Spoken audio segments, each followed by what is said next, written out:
Hey everyone, this is episode 43 of Sketch Watch Play, a pop culture podcast talking movies, TV, cartoons, video games, and everything that comes with those. You can find us on iTunes, Google Podcasts, YouTube, Spotify, and most third-party podcast apps and directories. If you want to stay updated or send us feedback and topic suggestions, you can email us at sketchwatchplay@gmail.com, follow us on Twitter and Facebook at sketchwatchplay, join the Discord server located in episode descriptions, and if you enjoy what you hear, you can support the show by leaving positive reviews on Apple Podcasts and spreading the word to friends, family, social media, you name it. I am John Fleury, and today I'm happy to have an all-new first-time guest for today's episode. And personally, I can't think of anyone better suited to dive back into this well that we've dipped into many times, but this is a new era for it. Longtime friend and cohort in quarantine, Mia Mcauley. Mia, how are you? Hey John, I'm good. Hello everyone, this is the first time on a podcast, so sorry if I'm a little awkward.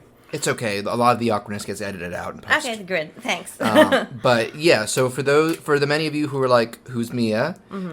She's actually my second cousin. I think second. I think it's along those lines. But we've been friends since college. A lot of similar interests in movies and such. Yeah. You were a long time Lord of the Rings stan. I still am. That's what I'm saying. You are. Oh, I thought you said for a long time. No. Oh, okay, now I get it. But yeah. I mean, it's been around a long time. Yeah, I saw Fellowship of the Ring 11 times in theaters, which was 33 hours, which is over 24 hours, which is a little insane, but I stand by it.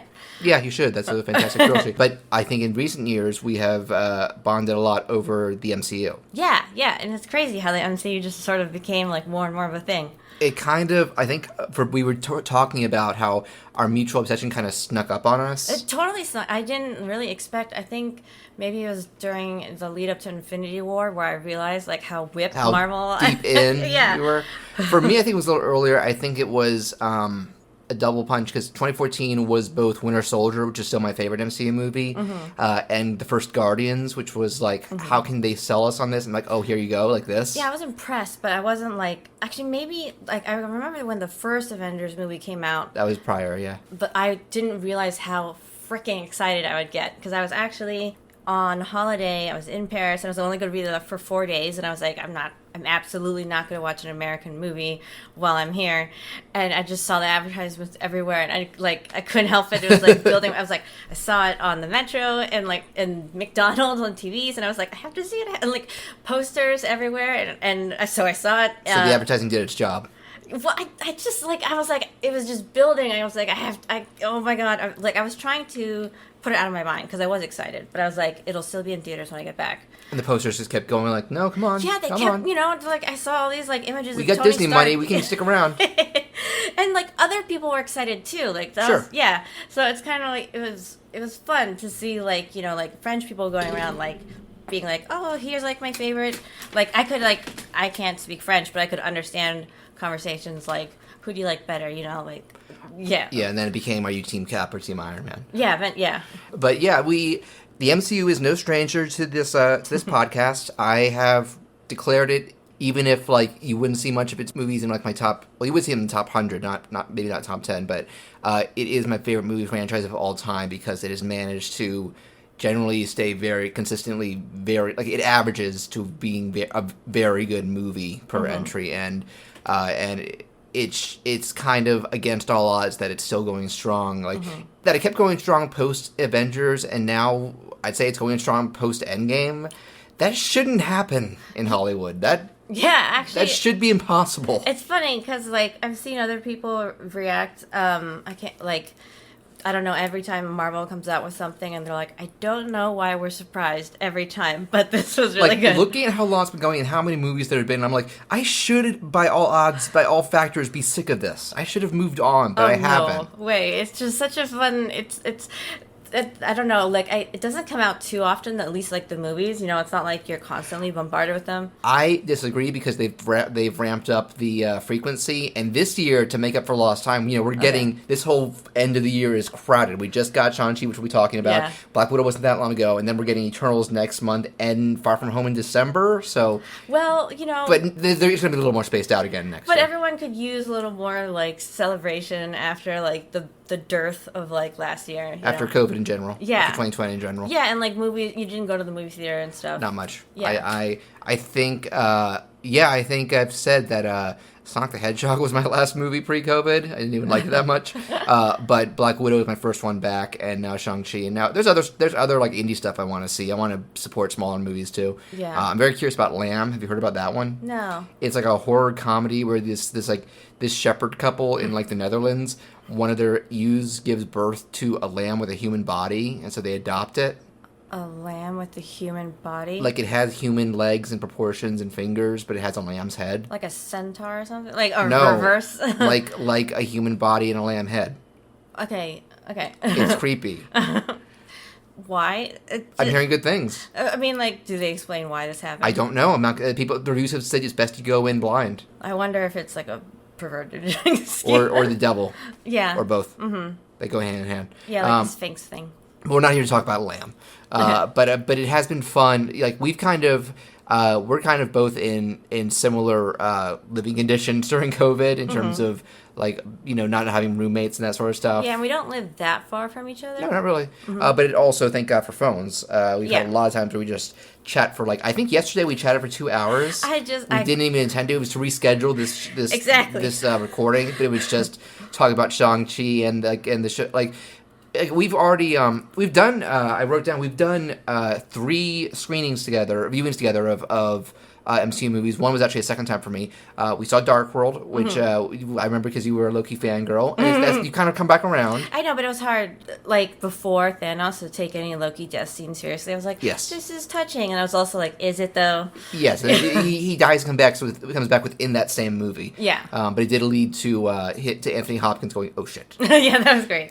The second was Ant-Man, which I remember it all comes full circle. They killed lambs, and you were really, really pissed. Yeah, I might have just walked out of the movie at that point. You didn't, but you were like, "Do you really need to show that? Do you really need to show squishing those lambs?" Yeah, that was kind of one of those I don't know, when a villain crosses over from just being a villain to being an asshole, where I'm just like, well, now I just hate you. I think we're going to talk to someone who went from villain to asshole, and the shows are being quite good at that. And the third was Infinity War, which I had seen opening day. I think you saw a week or two later, and you managed to remain unspoiled. And I'm never going to forget cutting the credits, and you just very matter of fact and go, "What the fuck?" How audibly did I say that? It was.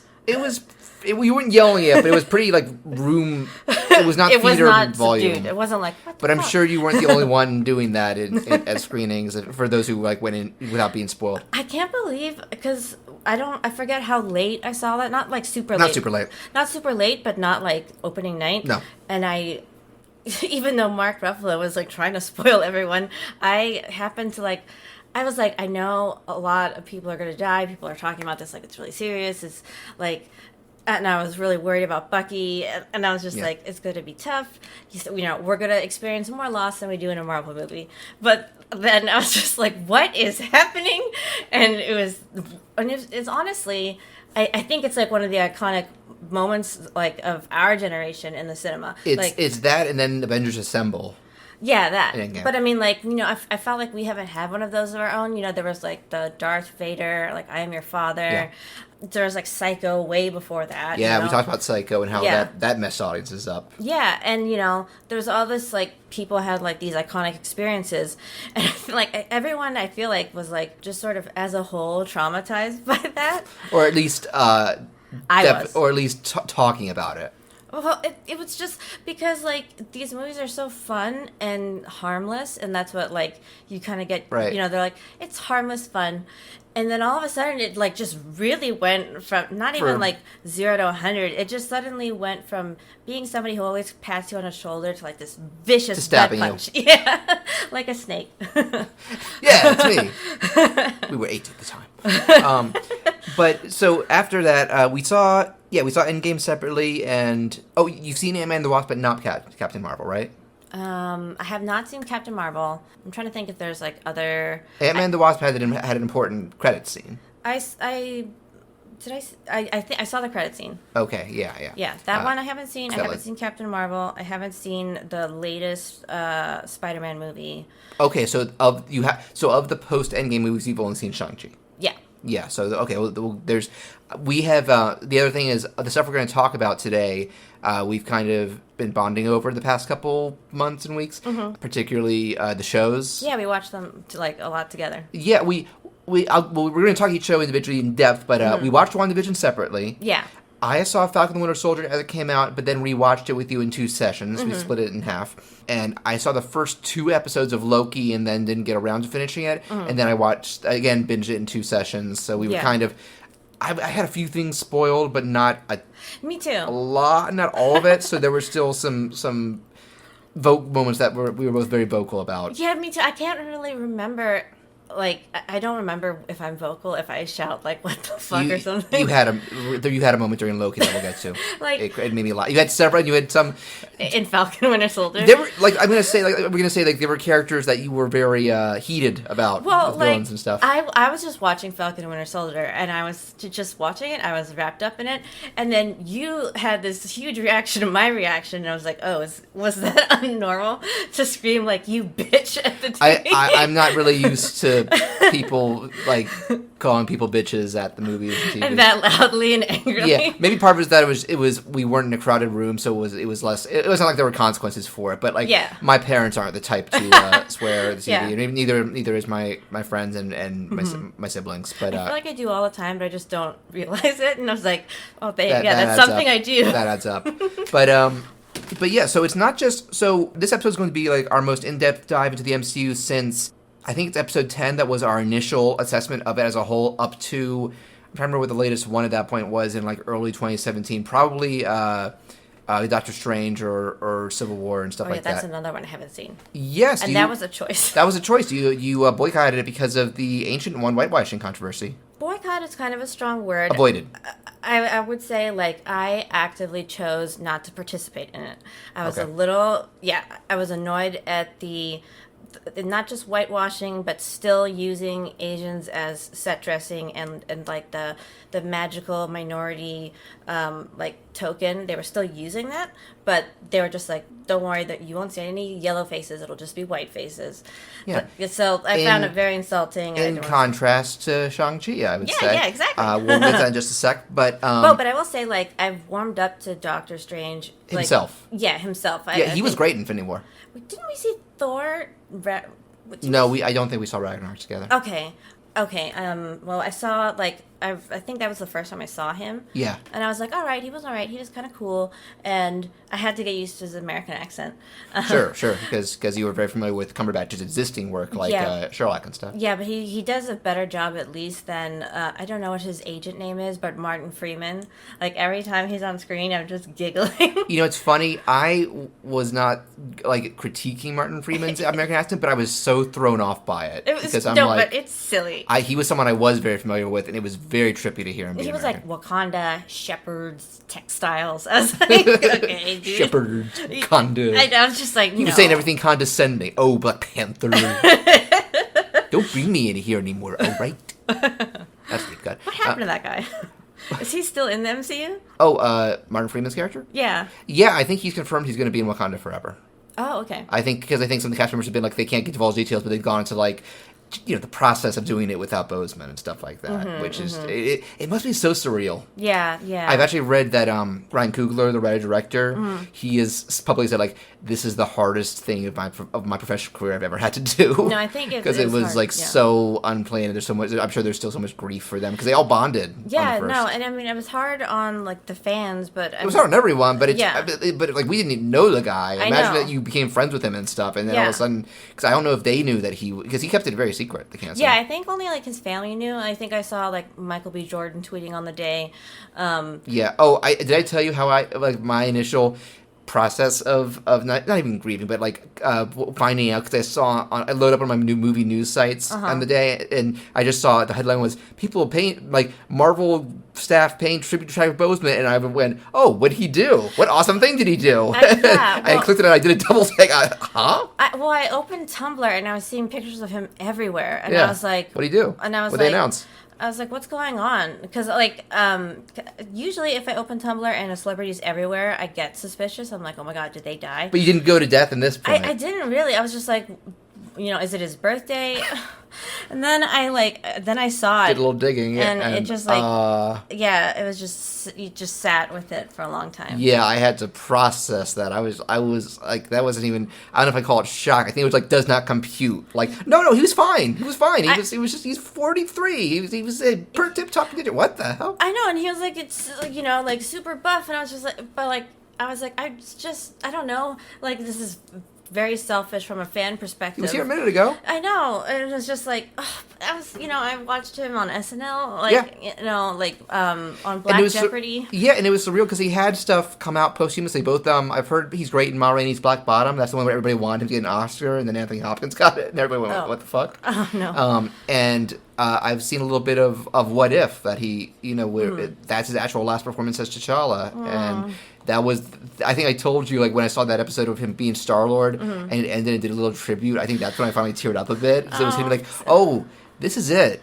Yeah, like, I don't know if I can watch it. There's no more. Like, I don't know if I can watch it because, like, I'm very afraid of, like, emotional reactions to stuff. Yeah, I told you about it, though, because it's so funny how, like, man, he as Star-Lord made everybody's life so much better compared to Quill, because Quill's a dumbass. Like, when you see, like, this version of Thanos and Nebula, it's like, oh, wow. Are you saying that Black Panther Star-Lord didn't turn into Pac-Man and start chomping things up? No, because he never met Ego, at least from what we saw. Do you think he would turn into Pac-Man? No, because he did not have Ego's blood in him. Okay. That's why Quill could do it. Mm-hmm. And no, I think he would probably turn into a panther. So we've talked about one things like Doctor Strange being pushing some buttons and just not doing the original movie. The movie, not the character. Mm-hmm. But like in terms of like depiction, and especially with Asian culture. Mm-hmm. And to clarify, Mia is half Asian. So your mother's Filipino. Yes, she is. Yes. Born in the Philippines. Yes, exactly. So that kind of stuff is rightfully important to her. And, I mean, it should be important to everyone. But, you know, I don't think you felt that same way about... We just saw Shang-Chi about a week ago.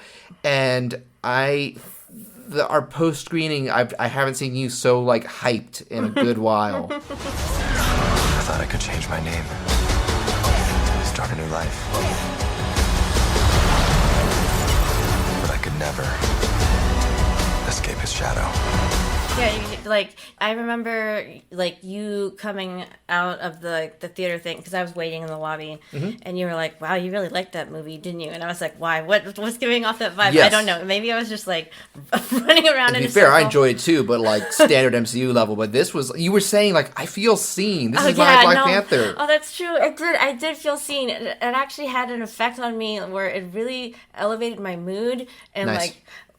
Nice. Yeah, and it just, I loved seeing Black Panther because it was really nice to see kind of a Western film. It's a Hollywood film. It's an American movie. Yeah, it's a Hollywood movie. It's an MCU. It's like a big, staple franchise or something. Yeah. But it was really refreshing to see it about not, there's that joke, it's why is it always New York, even not only among, North Americans and Europeans, not only among English speakers.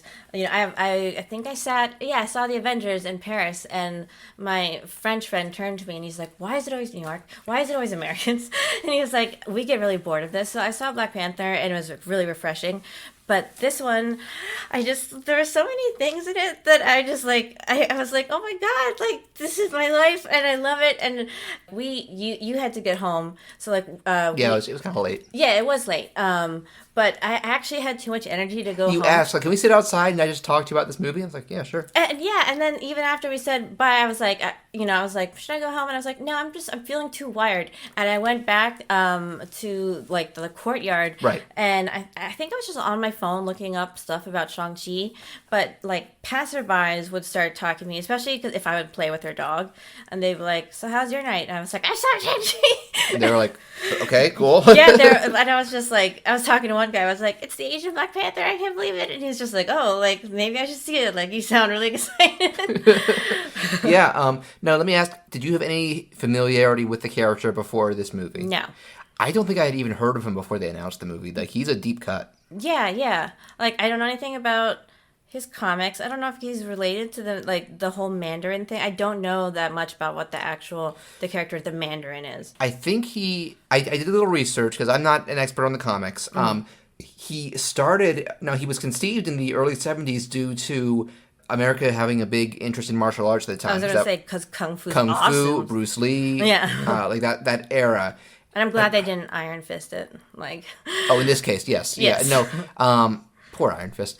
I know, but I'm just glad that if you're going to use, like, Asian, like, That the was the coolness of complaint. Asianness, please use an Asian. That was the complaint, and then it also turned out to be like a bad show by most accounts. Uh-huh. No, there's actually stuff that they did. They were careful to update from the comics in terms of like being PC and respectful. See, one of the things in the original version of the comics, his father wasn't the Mandarin or Wenwu. Wenwu was kind of an amalgamation of certain things and also partially new. His father was Fu Manchu. Fu Manchu. Which is like a very like stock public domain stereotypical character. Yeah, I was like, I haven't heard that name in a long time. Obi-Wan, Fu Manchu, there's a name I have not. No, I think part of it was like they didn't even own the rights to him at this point, but they were also like that's kind of considered like that's like a go-to for like in the way like Uncle Tom is like that's a stereotype. Yeah. But I do believe in other versions, yes, the actual Mandarin had, if he wasn't his father, there were connections to Shang-Chi, and this goes back to Iron Man 3 because there was a lot of. I mean, I kind of love that movie, but I'm also not a diehard comics fan, so I took the twist in stride more. But there were people who were like genuine fans of the character and were like, "Well, this is disrespectful." And they've also pointed out even beyond that, you get Ben Kingsley, someone of Middle Eastern Jewish descent, to play an East Asian character. Well, that's kind of weird. Yeah, and also wasn't he? He was playing an actor, but he was playing a terrorist at first. Like, didn't he like make those terrorist like propaganda videos or something? Yeah, he did. They would hijack the airwaves. Yeah, and I was a little like, ugh. They'd even say like we wanted to fit like stereotypical, and so this movie feels. Like, I think we just kind of go all over the place with it. Like, spoilers, obviously. Oh, yeah. But the fact that not only do we get a scene where Wenwu is talking about the existence of the Mandarin, quote-unquote, he was saying, like, yeah, they named us after a chicken. They named after an orange chicken dish. Come on. Yeah. To kind of acknowledge, like, so did you know about the short film they did after Iron Man 3 with Trevor? No. There were a couple times where they did some shorts that were attached to DVDs. There was one about Peggy Carter. Okay. There was one about Coulson on the way to Thor's hammer. And there was this one where Trevor, went to prison after Iron Man 3, and he gets broken out by what we now know as Wenwu's goons. And they say there's a real world equivalent to what we were going for, and he wants to see you.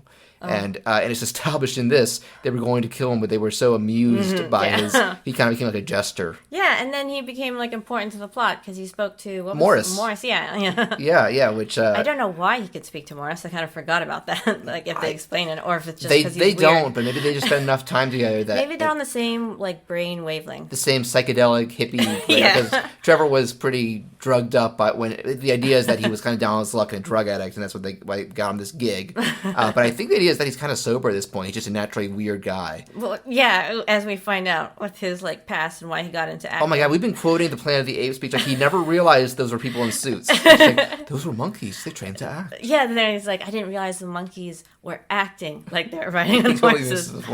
But it was so cool. I just think it's crazy that they got Ben Kingsley back and kept it totally a secret. He wasn't in the promos. That was like you were meant to be surprised that they brought him back. Yeah, and that's always good for them to pull out a cameo like that. You don't want to spoil every cameo. They had a couple cases like that in Endgame, like with the Ancient One and some of the Winter Soldier cast. Yeah, I wasn't that excited to see her. I know. But like in Thor and Dark World, I mean, they always have like small cameos. Oh, the Captain America. Yeah, that's the best part of that movie. I know. And I remember like the audience and like reacting to it. Like, yeah. And it's punch still, something or whatever he's saying. He's kind like, of playing. God bless America. It's kind of Chris Evans playing Captain America by way of his Scott Pilgrim character. Prepare to suffer the wrath of the League of Evil Axes. I actually saw a behind the scenes, because I've been watching some of the behind the scenes stuff on YouTube. Yeah. But I saw Tom Hiddleston do the scene first in like Captain America garb. Oh, and for reference? Yeah, and then like because he was, he's like God bless America. So I think his whole, he was like, ooh, the righteousness, I can feel it, sir. Yeah. So yeah, I think. I wonder if any of it was improv by either of them. They might have like riffed off each other or something. I'm not sure. Yeah, but getting back to Shang-Chi, I think one of the neat things is, and I think this ties into its identity, because we're talking post-Endgame films, compared to both Black Widow and Far From Home, which feel much more tonally and visually, familiar territory. I feel like this ends up giving a very different vibe and goes in directions new to the MCU, because its first half is, kind of urban martial arts action movie. And then it becomes like epic fantasy with a heavy Eastern influence. Yeah, the magical land they go to, is that Tao Le? I don't remember the name of it. Okay. Because I felt like that was a little poorly explained. Cause I get, maybe just because I can't remember it. But it's a little established in the beginning when Wenwu... It's basically a different mystical realm, which I think ties into the multiverse idea. Yeah, I mean, like, Wenwu discovers this lady in the forest, and she's like, you're not welcome to our village, and you can't see anyone else, so you're like, what village are you talking about? And it's clear that it's like a hidden kind of thing. Right, and then that scene establishes that the way to a man's heart is to kick his ass. Yeah, it also kind of establishes them as both being a little, like, superhuman or having superhuman abilities. Like, he has the rings, I think, at this point. And she being from this realm. Yeah. And I gotta say, because I think that's one of the things you were most hyped for going in was the casting of Tony Leung. Yeah, and I was like, I know his name, but I've never seen anything of him, and you rattled off a bunch of Asian like cinema he's done, and I'm like, I haven't heard of any of those. You've heard of Hero with Jet Li? Oh, that's right, Hero, but there were some others you mentioned that I was... well, he's in... One thing, like, Hero, Jet Li, that's, like, kind of from mainland China. Right. Like, he speaks Mandarin in that, which he speaks here in Shang-Chi. But he's a Hong Kong actor, and most of his films, especially from, like, the beginning of his career, like, it's only been recently where he's been in these, like, big China films, like Hero. He started in a lot of smaller stuff. Well, it's not like Hong Kong stuff. So Hong Kong stuff is up until now, like very recently has. But I mean, like high profile Hong Kong films, or yeah, well he was in the original The Departed. The Departed is based on a movie with Tony Leung called Infernal Affairs. I'd like to see both of those someday. Yeah, and they like big profile stuff. Like I mean, he worked on a couple indie things, but they're also like one of those like popular indie things. Like when I say Wong Kar-wai is an indie director, he's kind of like Sofia Coppola, kind of like where people recognize, and like it's not one of those like 20 people have seen this film. It's like sort of art house, but the more popular. Okay, I have. If we're talking Sofia Coppola, I have seen Lost in Translation. Mm-hmm. Yeah, like and Lost in Translation is like a movie that a lot of people talk about. It's kind of like it's on the fringe between like not unknown but not mainstream either. Yeah, and like Wong Kar-wai, I mean, In the Mood for Love is pretty iconic. He stars opposite that Maggie Chung, and she plays his love interest in Hero, and their whole love is like a big plot point to the thing. Okay, that's cool. So this has been today's episode of recommending Tony Leung movies. Like I haven't even scratched the surface yet, but I want to like go into it more. But talking about, but also like the rest of the cast. I think like this is most people's introduction to Simu Liu. Yeah, because he's most of the TV my introduction. A very charming guy. And he's like a Canadian actor, isn't he? So like I think that's the stuff he's been doing, like mostly Canadian. He did this show called Kim's Convenience, where he played. Yeah, we worked at a convenience store, and I don't know what other movies he's done. I think this might just be a case where Marvel has enough clout they can get someone who has like a small. If you're talking, it's not like Chris Hemsworth was totally unknown, right? Well, it's also people. This is also the thing that people talk about where it's that catch-22 of like Hollywood as being like, well, there aren't big Asian actors to headline movies, and it's like, yeah, because you won't give any of them a chance. Yeah, exactly. But this is kind of like helping set up a new one, possibly. Yeah. Oh my God, now I'm a huge Simu fan. Yeah, he was cool, and Awkwafina's already become a big name through multiple avenues at this point. And Disney's fond of her because she was in Raya and the Last Dragon. Oh, I didn't know that. I need to see that. She voices the Last Dragon. And they have some really good chemistry together since they're these lifelong friends. Yeah. And the way the movie ends, I'm like, I'd be fine with them either being together or still being friends because they kind of feel like they just such a good pair. It felt a little will they, won't they sometimes, but also like... The end made it kind of vague because it felt like some time had passed since they... Yeah, but also felt like their friendship was really important, but you couldn't really tell, it's like... Yeah, and I was going to say... So, something that I wanted to ask you about. So, the director, whose name is Destin Daniel Cretton, who, despite having a very Western sounding name, is an Asian director. Yeah, I didn't know he was Asian until you told me. Yeah, the main thing he did that I was aware of was this drama called Glass House with Brie Larson and a couple others, which was apparently not great, but I think he did another drama that people really liked, and then he wrote like a Christian drama that people didn't like, so he's very up and down, but this is, I think, squarely in the hit territory. One of the biggest hits of the year. I think it has been maybe dethroned by Venom. Venom's got a posse, gotta say.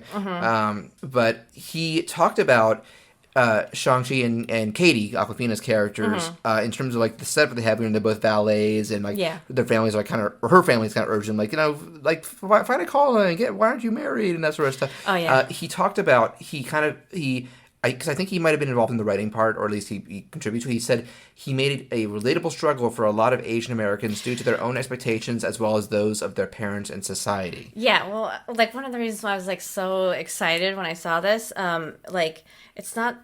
I feel like an Asian American or like Asian diasporas, like like Simulio is Canadian, like just Asian people in the West or in other countries, like there was just so much relatable stuff. But it's relatable. It's I don't know if like you can call it a small subsect. I don't actually know the numbers. It's my experience, so to me it's normalized. Yeah. And I very rarely see things that are like targeted to that experience. The Joy Luck Club was like the one thing I had for the longest time. Yeah, it's certainly not in American blockbusters much. Yeah, no, and it's very much like, here's an Asian movie. It's like for like Asian Americans, like we're the only people who are gonna watch it.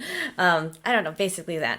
But I remember I saw Harold and Kumar, like the poster of it, right? And even seeing that poster, like I was leaving the theater from some movie, and I never heard of it. And I walked over there because I was just drawn by magnetism. So I was with my friend, and she is Chilean and Palestinian, and I'm Filipino and Irish. So neither of us were Korean American or Indian American, but we're both so like quote unquote other that we were so like gravitated towards that poster and stared at it for the longest time. Like we couldn't believe what we were seeing. And then I was like, it's kind of like us. And that's cool. Yeah. And I think that kind of comes full circle, because wasn't that John Cho who was also in Star Trek? And you talked about seeing seeing Sulu be a badass and that sort of stuff. Yeah. And I was like, in college I dated a guy who was Taiwanese American, and I could just I could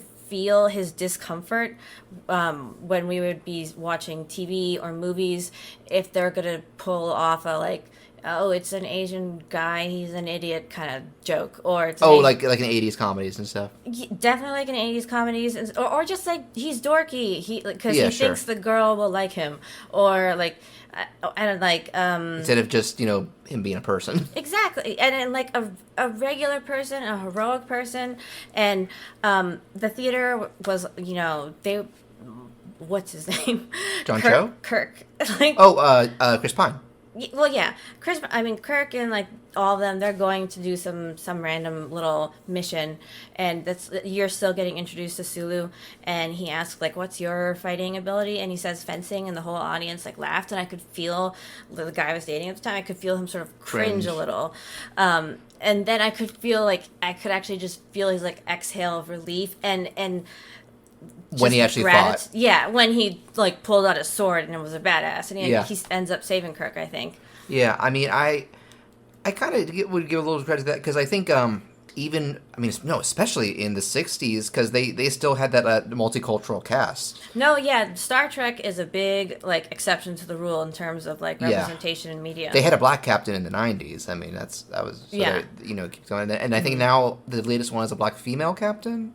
Oh, Discovery. Sasha? Okay. No, Discovery. I don't remember. I don't know the characters. I think the character's name. I mean, Sasha from The Walking Dead. I don't know. There you go. Yeah. Walking Dead, my favorite Star Trek series. Yeah. I think I was like, I think I know the actress, but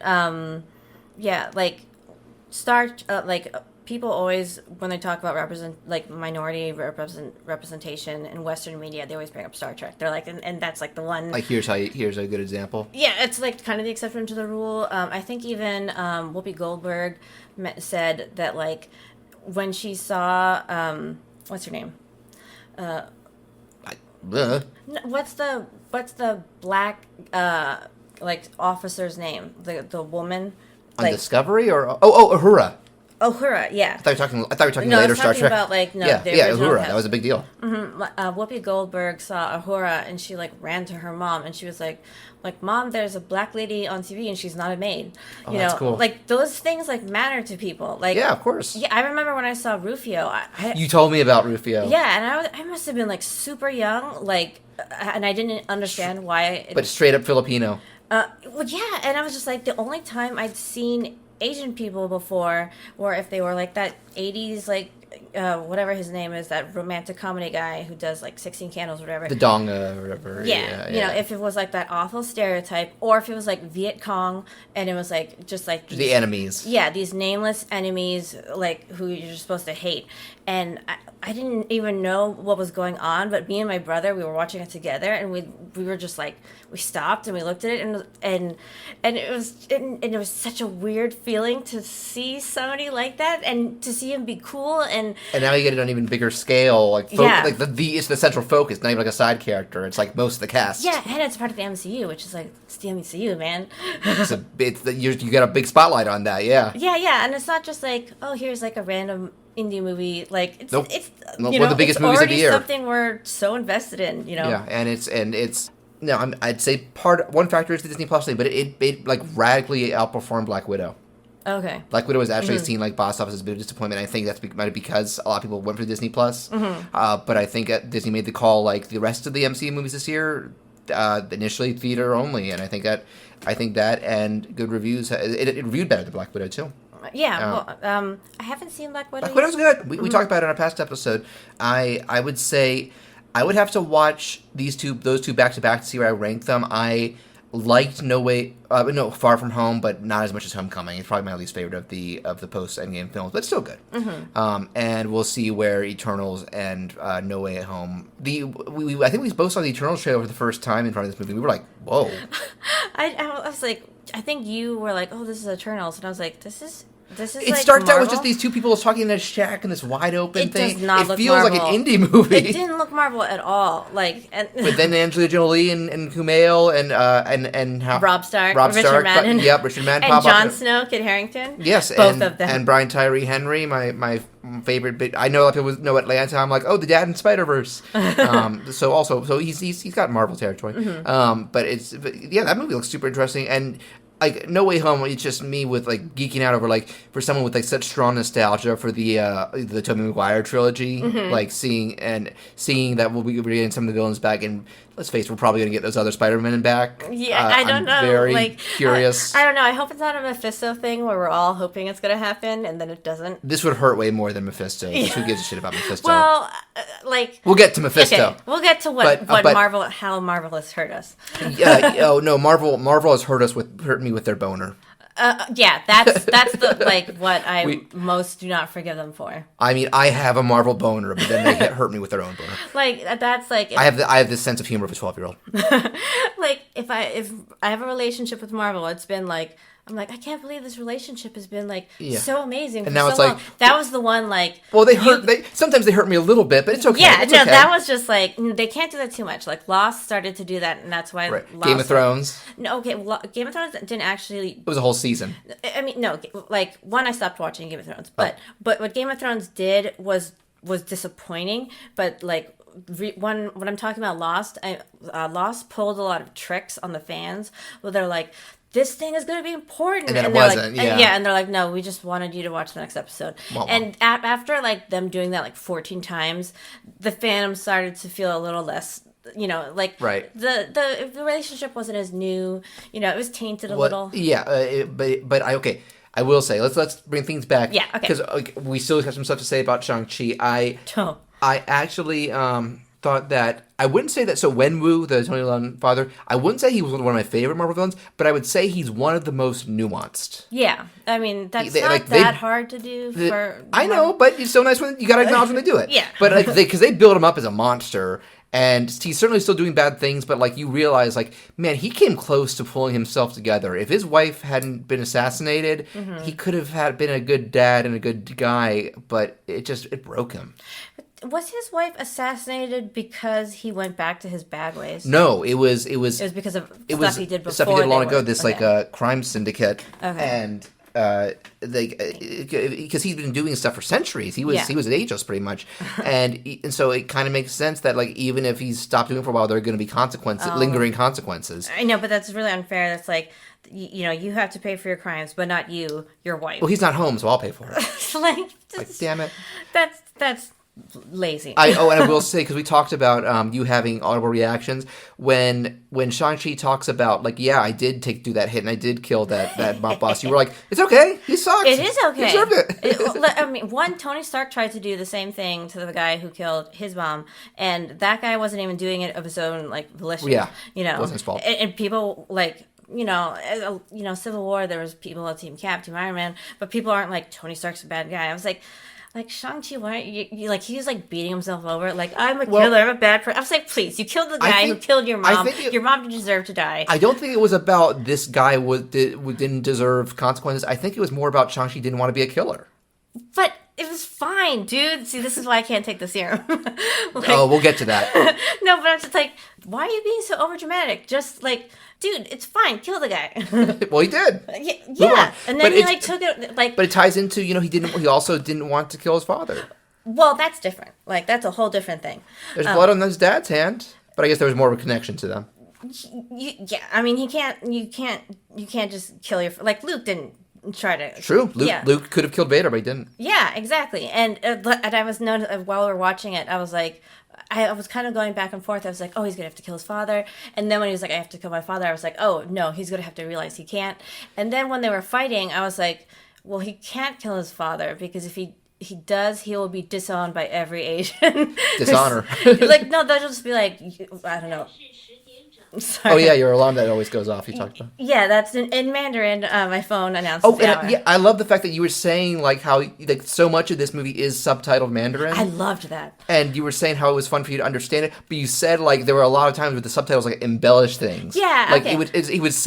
He would say like hello, and the subtitles would say hello, my son, or something. You're like, he didn't say my son. Yeah, and I think part of it was I was like so hyped up in just seeing a film that was like half English, half Mandarin. Mm-hmm. I was just because I've lived 2 years. I remember a line that was a big deal to you when they go to his sister's, fight club, and there's the guy greeting them who's like, "Oh, it's cool. I speak ABC." Mm-hmm. Did you get that reference? Like, no, you had to explain it to me. Okay, because like the theater laughed, and I didn't know if they thought ABC meant the alphabet, because that's not what it means. It means American-born Chinese. Yeah, like that's why I laughed when he said it, because I was like, oh, this is so cute. Like, there's CBC, Canadian-born Chinese. ABC is the more like commonly referred to one. But I've lived 2 years in China, and I am mixed race, so when I'm in China, sometimes Chinese will mistake me for being like, sometimes they'll ask like, are you ABC? And I'm like, no, actually. And then I have to explain like my whole parentage. Like, what were we talking about before we got to ABC? Oh, the subtitle Mandarin. I think I was just so excited to see a film that was half Mandarin, half English, especially because I've been trying to practice my Mandarin. Yeah. And there's like and I can't get Asian films, like, they're not on. You streaming. Talked about how it's like we're now in the streaming age. And it's very hard to find a good resource for them in the US. I was trying to watch like some of Tony Leung's like films that I'd seen before, and I was like, I used to order the DVDs on Netflix, and we're past that age. Well, they still do it, but it costs extra. Yeah, but I was like so excited just to understand the subtitles that your phone was excited. My phone was excited. It had to remind me. Like, I was just like, I understood what he said, and that's not exactly what he said. But they didn't change the meaning. Like, they didn't actually like make them say things that they weren't saying. They just embellished. They put it in a way that Americans, like English speakers, like it was a conscious choice. Like, with a budget, they're not going to mistranslate. It's just they consciously were like, we'll add a little bit. Well, I've seen Iron Man 2 I saw it in Wuhan, China, and like I wasn't constantly reading the subtitles, right. Because I was like listening to the English. You know your English. But sometimes I do think they act like in China they will change the meaning occasionally. Yeah, and I think I told you how with Iron Man 3 in I guess in an effort to appeal to the Chinese market. Mm-hmm. At the end, when there's that montage and he talks about getting surgery to remove the shrapnel, mm-hmm. they add like a 10-minute scene of Chinese actors like talking about treating Tony Stark, mm-hmm. and apparently even Chinese audience were like, "What the fuck is this? Get back to Robert Downey Jr." Were they like, "This is a little pandering"? It was distracting, especially because you hadn't. It was like the last 5 minutes of the movie, and we hadn't. These were not established characters. Well, I heard that. I think it's is it Civil War or I don't know which word you're bringing up. you know his little notebook where he has references. Yes, they changed that for the list for countries, and like I think for Korean audiences, he was looking at a list written in Korean about Korean stuff. And people were like, but he's not Korean. No, actually, I think people were fine with it. I don't know. Oh, okay. That's what I heard, and I was Well, just that's like a quick gag. It's not the same as but it just makes no sense whatsoever. Captain Korea. Like he's like actively in front of like the Washington Lincoln Monument. Memorial. Yeah. And it's just and he's like, yeah, I'm Captain America, and I have to learn about like, oh, I missed out on like Wonder Girls or something, you know, like Korean boy bands. All those and American stuff. hits. Yeah, like I was just like, you know, if I'm watching a Chinese film, I don't expect them to be like, oh, and you know, when I grew up, and then like hearing a robotic voice being like Family Ties, you know. We'll get to something that references Family Ties. Yes, we will. But yeah, so do you have? I also just want to say this has some fantastic action, even by MCU standards. Yeah. I think for me the standout were the first two set pieces. The one on the bus, which also one of the best recurring jokes was that streamer. Oh. What's up, everyone? They won't let me ride the bus. It was funny, but it was also like so realistic. Too real. You know, Especially he was like, "What's up? It's your boy." Yeah, all that's missing was him going World Star. And then like that scaffolding fight, like that's like I think the tensest moment is when Katie's out on that pole and I think you were saying like you wondered if they were going to kill her or something. Yeah, no, like I thought maybe that was gonna like, you know, I don't know, be like a twist. Be the thing to like inspire Shang-Chi, you know. No, they don't have to fridge her. Yeah, I know. It was in Deadpool too. But I also loved the callback in that because I thought it was going to be a one-off thing where she starts singing Hotel California to try and throw him off. And she says something like, randomness weakens stupid people or something. Mm-hmm, yeah. And no offense, but I'm just remembering how I showed you clips of Bobobo and it legit gave you a panic attack. Well, no, that's not even randomness. That's just chaos. That's like a fever dream like plus speed plus LSD. And it's awesome. It's pure awesome. No. I'm alone. I just want to escape from it and run away. I'm alone. And so we made a rule, like I can't show Bobobo clips in her presence. Yeah, because it honestly starts like it emotionally affected you. I can't breathe. I'm like, this is. I'm like Mad Libs are fun, but I don't want to see Mad Libs the anime. Yeah, no, especially with this fast and this random. No. Any remaining thoughts on Shang-Chi? One, it had a dragon in it, which is awesome. Yes. I didn't know there was going to be a dragon They in it. did not show the dragon. They showed, I think, like the flying drone monsters and the Chinese lions in the promos. Okay, yeah. Yeah, and I wonder... did you know Michelle Yeoh was in it? Michelle Yeoh? Yeah. I'm trying to remember. Because you audibly were like, oh my god! Of course, she's like such a huge star. I freaked out when I saw her. I was just like, waving my arm. I was like, it's Michelle Yeoh. Yeah. I don't remember if she was in the promos, but her casting was public. Yeah, her casting was like public. Trevor. I mean, I think I wasn't actually like, oh my god, she's in this movie. I was just like, it's Michelle Yeoh. You know, like fan. Just happy to see her in anything. Yeah, you know, it's when you know. I don't know, Hulk pops up in Thor like midway or something. Sure. It's like you're just like, oh my, holy shit, and like because I kind of, you know, the movie had been going on for a while, so I kind of forgot. So what you're saying is Michelle Yeoh should have played the Hulk. Yes, that's what I'm saying. The role she was born to play. She's a Bond girl and then plays the Hulk. But yeah, so obviously I definitely enjoyed the movie as well. Like I said, I think. It does what you want an MCU movie to do, but I feel like it's also stylistically a breath of fresh air. Did it feel at all like weird to you? Did it feel like a foreign film, or did it feel like a Marvel film? I mean, I think if you look at the way the plot is laid out, it feels like a Marvel film. Mm-hmm. It's just that it's in the same way as Black Panther. Like, it is embracing a different culture in the process. Mm-hmm. And like I said, the fact that you had like identifiable folklore creatures in the second half, like the lions. I think I told you about the kitsune, the multi-tailed like white fox things. I mean, that's like a thing across multiple Asian cultures, right? But that pops up. I was aware of that. To go back to a previous episode, I talked to Patrick, or maybe it's the other podcast I'm doing with Patrick. I talked to him about how that inspired some Pokemon or Tales from Sonic, like that. So it was kind of trippy seeing that. Like, I would never expect that to see in a Marvel movie, or the Chinese lions, or a friggin' Chinese dragon. But it was awesome. I was so excited to see the Chinese dragon. Yeah, that was one of your You're like, this has dragons in it. And then I was so, like, thinking that the dragon, like, might die. I was like... It comes really close. And I was like, I can't. I was like, I know Shang-Chi... This will be like Infinity War, like, all over. I was like, I know Shang-Chi's not going to die, but this dragon is not guaranteed. And I was just like, no. This is Infinity War. Like, getting its soul sucked out, too. Like, that was a brutal death. And I was just, like, one, I was so excited to see the dragon. I'm Year of the Dragon. The only tattoo I have is a tattoo of a dragon. Yeah. Like... You like you some dragons. I think on my keychain there's a dragon. Like... Represent. And I was like, oh my god, no. Like, you give me a dragon only to kill it, but no, it lived. I loved Awkwafina's character, but I was a little more, like, freaked out. I was like, I'm going to run away. I wanted to tell you something really funny real quick. Uh-huh. So the main... technically the main villain of this movie is... Wenwu. Oh, well, I guess the final villain is Dweller in Darkness, the big monster with a tentacle. Yeah. Wenwu's the monster. Yeah, the monster. That's a character from the comics. I wanted to show you what he looks like in the comics. Like, I couldn't stop laughing. Wow. I think they did a design upgrade on him. They took some creative liberties. For those who you can look up Dweller in Darkness on Wikipedia, he's got like a Cthulhu face, a big comically like veiny brain. He's crossed arms like a genie from Aladdin. He's got like a humanoid body. What? Wait, and there's like what part of the comics was he from?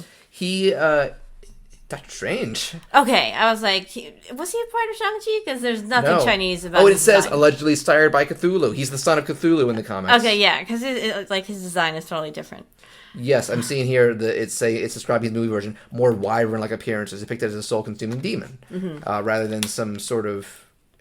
It doesn't matter. This isn't about the comic version of Dweller in Darkness. But Dweller in Darkness in Shang-Chi kind of looked like the combination of Chinese dragon and Western dragon. He definitely seemed a little bit more Western dragon. More bird-like, I'd say. Kind of like pterodactyl, whatever. Yeah. Did you say prayer-dactyl? Yes, I did. The praying... You cut that out. No, I'm keeping it. It's too funny. It's too good.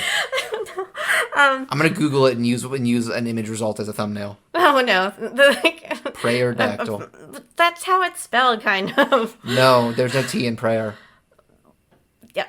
There's a P in that word. I got you there. There's a P in the word, and it doesn't belong there. And I don't know why it's there.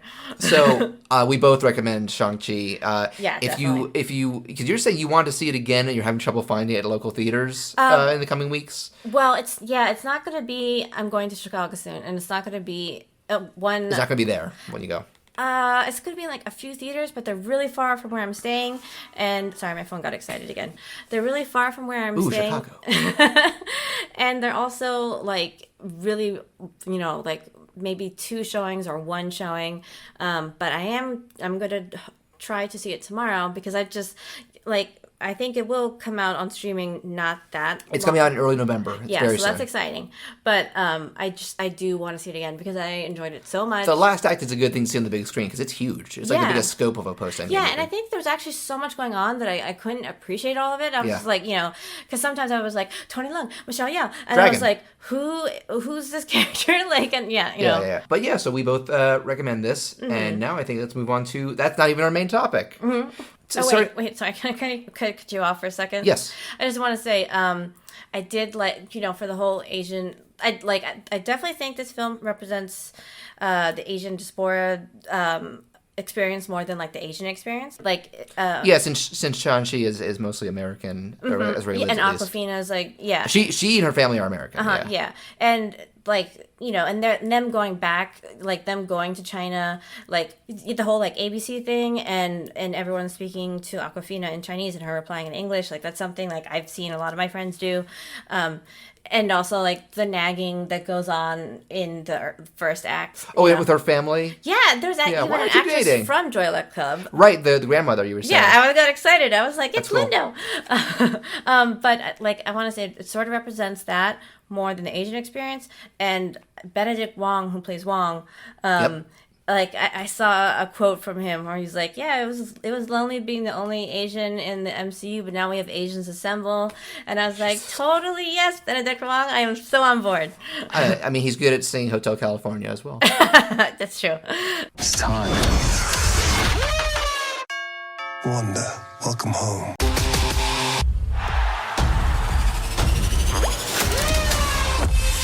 I'm gonna burn this place to the ground.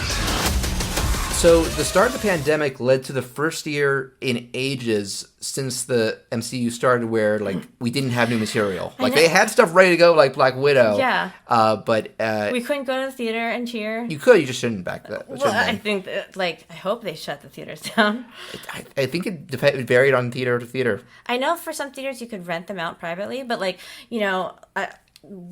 quarantine came down, but then you couldn't have I'm so glad that Infinity War and Endgame came out first. Missed it by a year. I know, because that was it was great to have a communal experience. Oh my god, I'm never gonna forget my crowd. I think I told you, and I said on the podcast of the Endgame, I'm not gonna say the specifics for those who haven't seen it, but when the big death happens at the end and we're getting the funeral, I heard multiple people in each corner of the theater weeping loudly. I'm probably never going to experience anything like that again. I was the one weeping loudly in the theater. Yeah, I kept it together until Cap at the end, and then I just sat there wiping my eyes through the credits. I was the one weeping loudly in my theater, and I was one of my least favorite Avengers.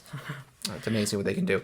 But my point is this. So it's come back this year. It hasn't just been with more movies, but with a new venue to a certain degree. That being, and it's nice because they can do different kind of storytelling. Yes, that being longer serialized series on Disney Plus. Yeah. Now it's worth noting that this is not the first time the MCU has had TV spin-offs. We had network shows like Agents of S.H.I.E.L.D. and Agent Carter. We had Netflix shows like Daredevil, the aforementioned Iron Fist, Defenders. Here's the thing: those did not have as much of a budget, and they were not really referenced in the movie's canon. As tied in to the actual MCU. Even the shows themselves. Sometimes you might get a supporting character that shows up, but it was pretty isolated. And I think the only time the movies have acknowledged it is the existence of Howard Stark's driver Jarvis in Endgame was an Agent Carter character. I heard some people were very excited to see that, but that's been it. Yeah, it's like little cameos, but it's not even actual references. Yeah, and so stuff. Not only is this initial batch, because there's going to be plenty more. We're getting Hawkeye in a month. Yeah, but these are dealing with established side characters from the movies who were not title characters before, but getting this extended treatment. And all exploring the world post-Endgame, post-Blip, and that sort of stuff, and how very those events are affecting these characters in very different ways in the world. And it's been confirmed, and it's plainly obvious from the way some of these shows go, these are going to directly affect the movies and other characters going forward. You will, if you want the complete picture, you've got to watch these shows in addition to seeing the movies. Yeah, and I think Kevin Feige has said that. Cue people being angry about signing up for Disney Plus. I was angry when I first had to sign up for Disney For Plus. Mandalorian? No, it might have been before that. I can't remember. Maybe it was when Moana came out because I was just so excited to see Moana. But Disney Plus came out last 2019, I think. It was late in. Maybe I just did it so I could see Moana. Did you not see Moana in theaters? I did, but I wanted to see Moana on my TV constantly, 24/7. Fair. It is a little more I directly more relate to that was a Pacific Islander experience. Exactly. There was even talks that Taika Waititi was going to be in it, but it didn't work out. But his writing partner Jermaine Clement is in it. But it was yes. It was as one of the only non-Islander characters because he's a crab. No. What do you mean non-Islander? Well, non-human. Okay, yeah. I mean, there's only one, I think, an actor who isn't somehow... Alan Tudyk. Yeah, Alan Tudyk, who's a chicken. He is one of the best roles, I will say. One of my favorite characters. Yes, and I owe that as much to the writers and animators and to Alan Tudyk, because it's not a dialogue-driven role. But, do you know my favorite, real quick before we get to these shows, do you know my favorite joke they've done with Alan Tudyk and his multiple characters is? What? You saw Frozen, right? Yeah. Did you see Zootopia? Yes. Do you remember? So remember how he's the fake villain in Frozen, the Duke of Weselton? Of Weaseltown? They keep saying that. He's it's Weselton! And so in Zootopia, he's this street hustler weasel who sells bootleg movies and stuff. And so they walk up to him and he's like, so what are you up to, Weselton? He's like, no, it's Weaselton. Oh, that's funny. There are a couple Frozen nods in Zootopia. It's a little meta.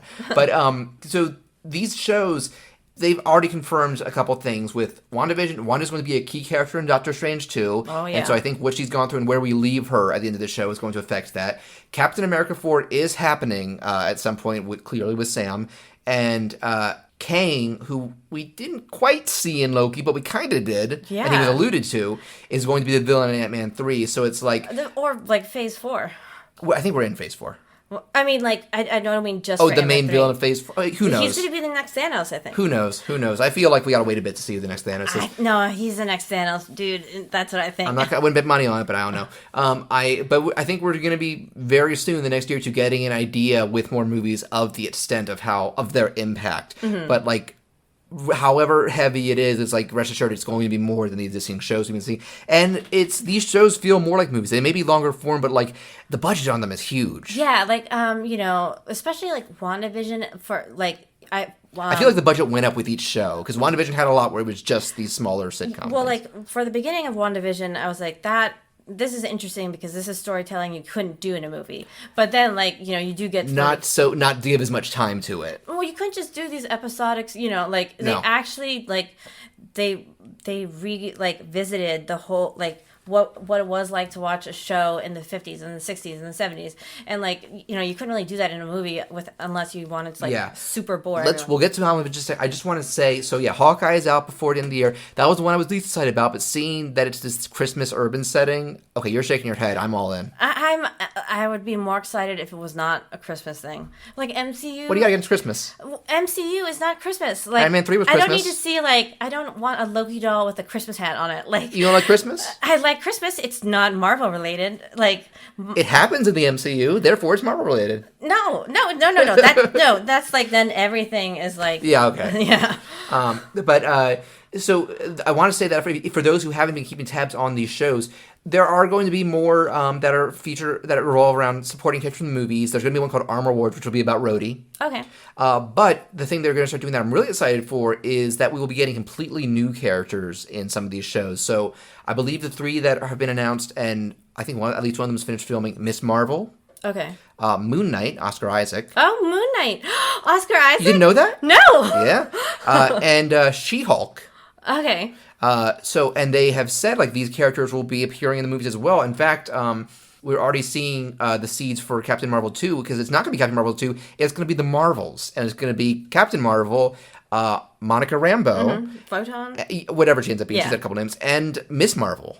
It's going to be an ensemble kind of thing. And so it's kind of like, if you want to know what the deal is with these other 2 Marvels, check out these shows. I mean, because otherwise you'll be like, wait, the little girl from Captain Marvel was superpowered all along? It's like, no, stuff happened. Yeah, like, you can kind of go along with the movies, because like I saw Thor Ragnarok without having seen Doctor Strange. And yeah, but he's such a small part of it. Yeah, but then also like he's a big part in Infinity Wars, and I was like, I can follow, but also that had so many different characters. But like I think for Civil War, like they have a couple of lines introducing Ant-Man. He's like, oh, big fan, like like I've been shaking your hand too long. Yeah. I know you too. You're great. Yeah, they're pretty good about like making it. Like they don't really exclude people, but definitely like there's stuff that helps if you're it actually would help if you like knew who these characters were rather than Okay, but let's dive into. So I told you let's go in release order. So first up is WandaVision. I want to say I feel like this had the biggest mainstream impact of the 3 shows for multiple reasons. It was the first of the shows. It was the first MCU anything in over a year. Yeah. It was the first in this format, and it's easily. I mean, maybe you could argue for Loki, but I'd say this is the most out there of the 3, and I can imagine a lot of people load this show up blind just knowing it's about these side characters and immediately going, "What is this?" Well, yeah. And getting hooked as more, because the show had it took full advantage of its episodic format in terms of gradually opening you up to the bigger picture and explaining things. Yeah. And I don't want to sound like a snob, but I'm sorry if this makes me sound like one. I did correctly. Well, you couldn't figure out all of it from going blind, but I did guess that Wanda was the source of this hex when they started putting out trailers and promos. So I was like, this is how she's trying to cope with losing vision. She's kind of going into denial and bringing other people into it. And they've hyped up behind the scenes and in the comics, Wanda is absurdly powerful. Like, you have not seen the full scope of what she can do. Yeah, and here's a taste of it. Well, some people were like, "Is it House of M?" And they're like, "They can't do House of M." And it was like it was like 80% House of M or something. It was House of M without the M. Yeah, well, I mean, it didn't go like full House of M, but it like you're just well, like with WandaVision, I agree with you that it's the most out there. It's like the most unconventional. Yeah. And I love that. I love it for that reason. It was refreshing. Yeah, it was super refreshing. But I heard like you know, I liked it, and I've seen some reactions to it on YouTube, and from what I've seen, everyone liked it. But I heard like comments or something, people saying like on Facebook, like when it came out, that everyone was like, "Oh, this is boring." Like, I could see people being bored by it if you're could see, expecting like, a normal Marvel action thing. Like, it's Yeah. there is. I'm trying to think, when is there actual action? Probably the end of the third episode. the end of the third episode. When Monica gets tossed out. That's not really action. Okay, then the fourth episode. I don't. Maybe later. No, I was gonna say the finale. That's 9 episodes in. Yeah. Yeah, so you get proper fight there, but that's I could see a lot of people who were like, "Where was this earlier?" And it's like, I mean, then it's just the same as everything else. I So mean, like, maybe if you don't, if like, maybe you're really young and you got no nostalgic factor out of it. right. If you're like a Zoomer, Is that what Gen X? that's like younger, way younger, Oh, okay. younger than us. Like high school, college age right now, probably. So is that Gen Z? Sorry. I think so. Okay. Yeah, but like, I don't know if they remember Malcolm in the Middle. Probably not. Well, I mean, but even like, especially like the early stuff, like the 50s, 60s, 70s, like that's like because this was inspired. I read like Kevin Feige was a huge Nick and Knight fan. I watched Nick at Night. That's why I told you why I loved it so much, is because I watched Nickelodeon at Night. I did passing, so like I kind of got like I was aware of like the general vibe of like those oldest of sitcoms, Yeah. and I gotta say part of my respect for this is they really nailed the feel of it. I told you because they even name dropped the Dick Van Dyke Show when we get to like the backstory. Yeah. They consulted with Dick Van Dyke because he's like in his 90s but still fully functional, and they asked him about like not just like phone. No, I'm telling the story. They asked him not just about the obvious stuff like the fashion or or like the furniture. They asked him about like the staging, the composition of shots. I rewatched some of the episodes in preparation for this because it would have been longer and it wasn't as fresh in my mind since I didn't rewatch it with you. If you watch those early episodes, one thing they do is there aren't a lot of like close-up shots. Only when things get weird, that's when they and they do more like tilted angles, and then you can feel, you're like, why is it weird now? You know? Yeah, and I mean the first episode, like that was creepy. The That dude was stop it? choking. Stop it! Stop it! I people said this is like I'm watching a David Lynch film. This is unnerving. Well, I was super enjoying it because I Love Lucy was like one of my Yeah, favorite and it's so shows. wholesome and it's just silly Yeah. and it's like you're not supposed to be that invested. Then like here's a dude choking to death But and even this woman's before- not reacting normally and it's No like one's reacting normally. No one's like acknowledging it. But then there was like these slow pushes, like, and all of a sudden I was like, wait, whoa, it feels Hitchcock all of a sudden. yeah, like this. Okay, wait, I feel out of my comfort zone. Yeah, no, because it was like, you know, it's a very comfortable like 3-camera kind of setup before. Yes. Yeah, you know. They even, I'm guessing pre-COVID, for those early episodes, because they shot it before the pandemic, they had a studio audience there to laugh. Yeah, I did hear. Like, I'm really all, surprised. All 3 of these shows have behind-the-scenes documentaries on Disney Plus that came out after they're pretty in-depth. They came out after each show finished. I haven't watched the one for Loki yet, but the Wanda one was eye-opening. And it also kind of just clued you into like the fact that all 3 of these shows started filming right before COVID, and they had to pause for half a year until Hollywood figured things out. Yeah. And they were delayed as a result. I actually think Falcon was supposed to come out first. Yeah, I did hear that. That's probably the most conventional of the 3. Yeah, and I think that one might have been more affected by. It's Wanda's the least elaborate overall. Well, yeah, and like, you know, there's all these like fight scenes in Falcon and Winter Yeah, Soldier. and big. Yeah. Like took a lot of work clearly. Yeah, and there's like scenes out in like public and stuff, and a lot of Wanda takes place in like on a set. Fewer people. Like, yeah, I could see why that. I think that would get delayed more. Yeah. I also want to. I don't even have it on my notes here.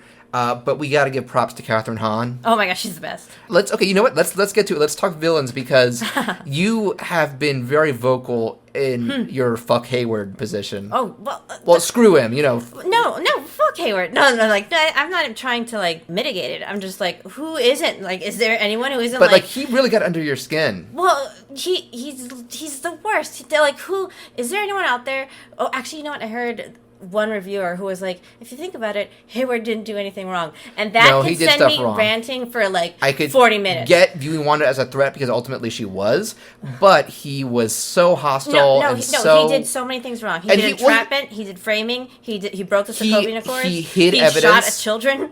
He tried to murder children. That was I think that's the point that you brought up. And he was like, hey Monica, like you're disagreeing with me, so maybe it's a good thing. Oh yeah, that he was so weren't petty here when your mom to died. his crew. If I was like one of his employees, like, you know, unless they had all signed an agreement where like let's all agree that we're all a bunch of dicks. Like if I or at least this one guy. Well, like if they were all on his side or something, but like if I was just one of his employees, not one of like Monica's associates, right? But and I heard him say that, I feel like I would have walked up to him and slapped him. Like, oh, and I will say, but yeah, that's the thing is like even when Agnes reveals herself as Agatha, she's still so likable. Well, you know, what I love about Agatha is like she's so unapologetically herself, and right. Hayward is just like Wanda. Keeping secrets. Well, no, he's so hip. He's just like he's one of those people who will like in the same sentence like condemn like.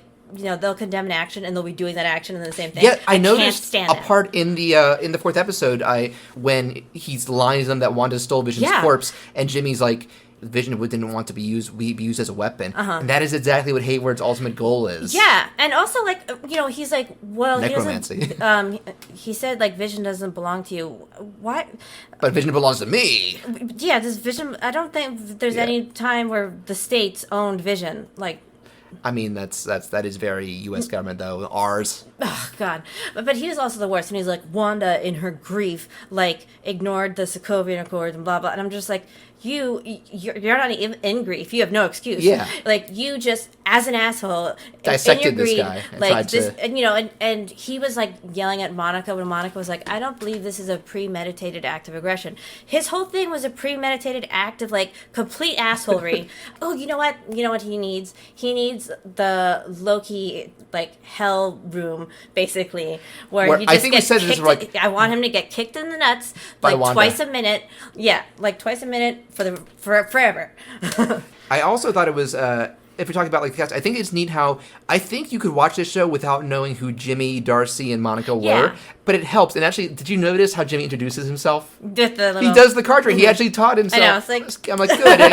I'm like, I wonder if he spent. I think that some people say like he probably wasn't snapped, and he spent 5 years practicing his card tricks. He probably graduated Magic University. Oh yeah, I love when they we're getting into other movies, and I think I even told you like. I think I've been open about this in the show about my Marvel crushes and how mine aren't always the most obvious. I'm like, ScarJo, that's cool. That's all right. Gamora, that's cool. That's right. But Mantis, but here's Shuri. And now I'm also like, Monica Rambeau, grown up, she is... I think everyone... Teyonah Parris is a beautiful woman. I noticed that when I was watching it. And, like, from what I've seen, like, all, like, the reactors, like, be it, like, straight guys, straight girls, or in between, like, you know, everyone is just like, damn, she is gorgeous. Yeah. Especially that blue eyeshadow, like when she was in the 70s. And the curly hair, she rocks that hairstyle. Yeah, she does.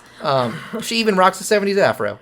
I just love all their like whoever did all the styling for that show. This must have been so much fun for the costume department to do all these. Yeah, and especially the Halloween episode. Yes. So I also want to say like this was. Man, I think this show really makes me appreciate Vision more, because he was, like, one of the best parts of Age of Ultron. He had great moments in Civil War and Infinity War, but, like, here he really gets to sign center stage and just be, like... I think my two favorite Vision quotes... In Age of Ultron, when he kills the last Ultron, and Ultron's like, the human race is doomed, and he's like, yes, but something isn't beautiful because it lasts forever. Yeah. I did like and then that. I think the line that blew up from this, what is grief if not love persevering? And I can't even hear that without getting... Well, as someone who lost Mimi last year, and I'm like, my love for her is persevering in the grief of remembering her. I mean, I think everyone, that line, like, really, it was like...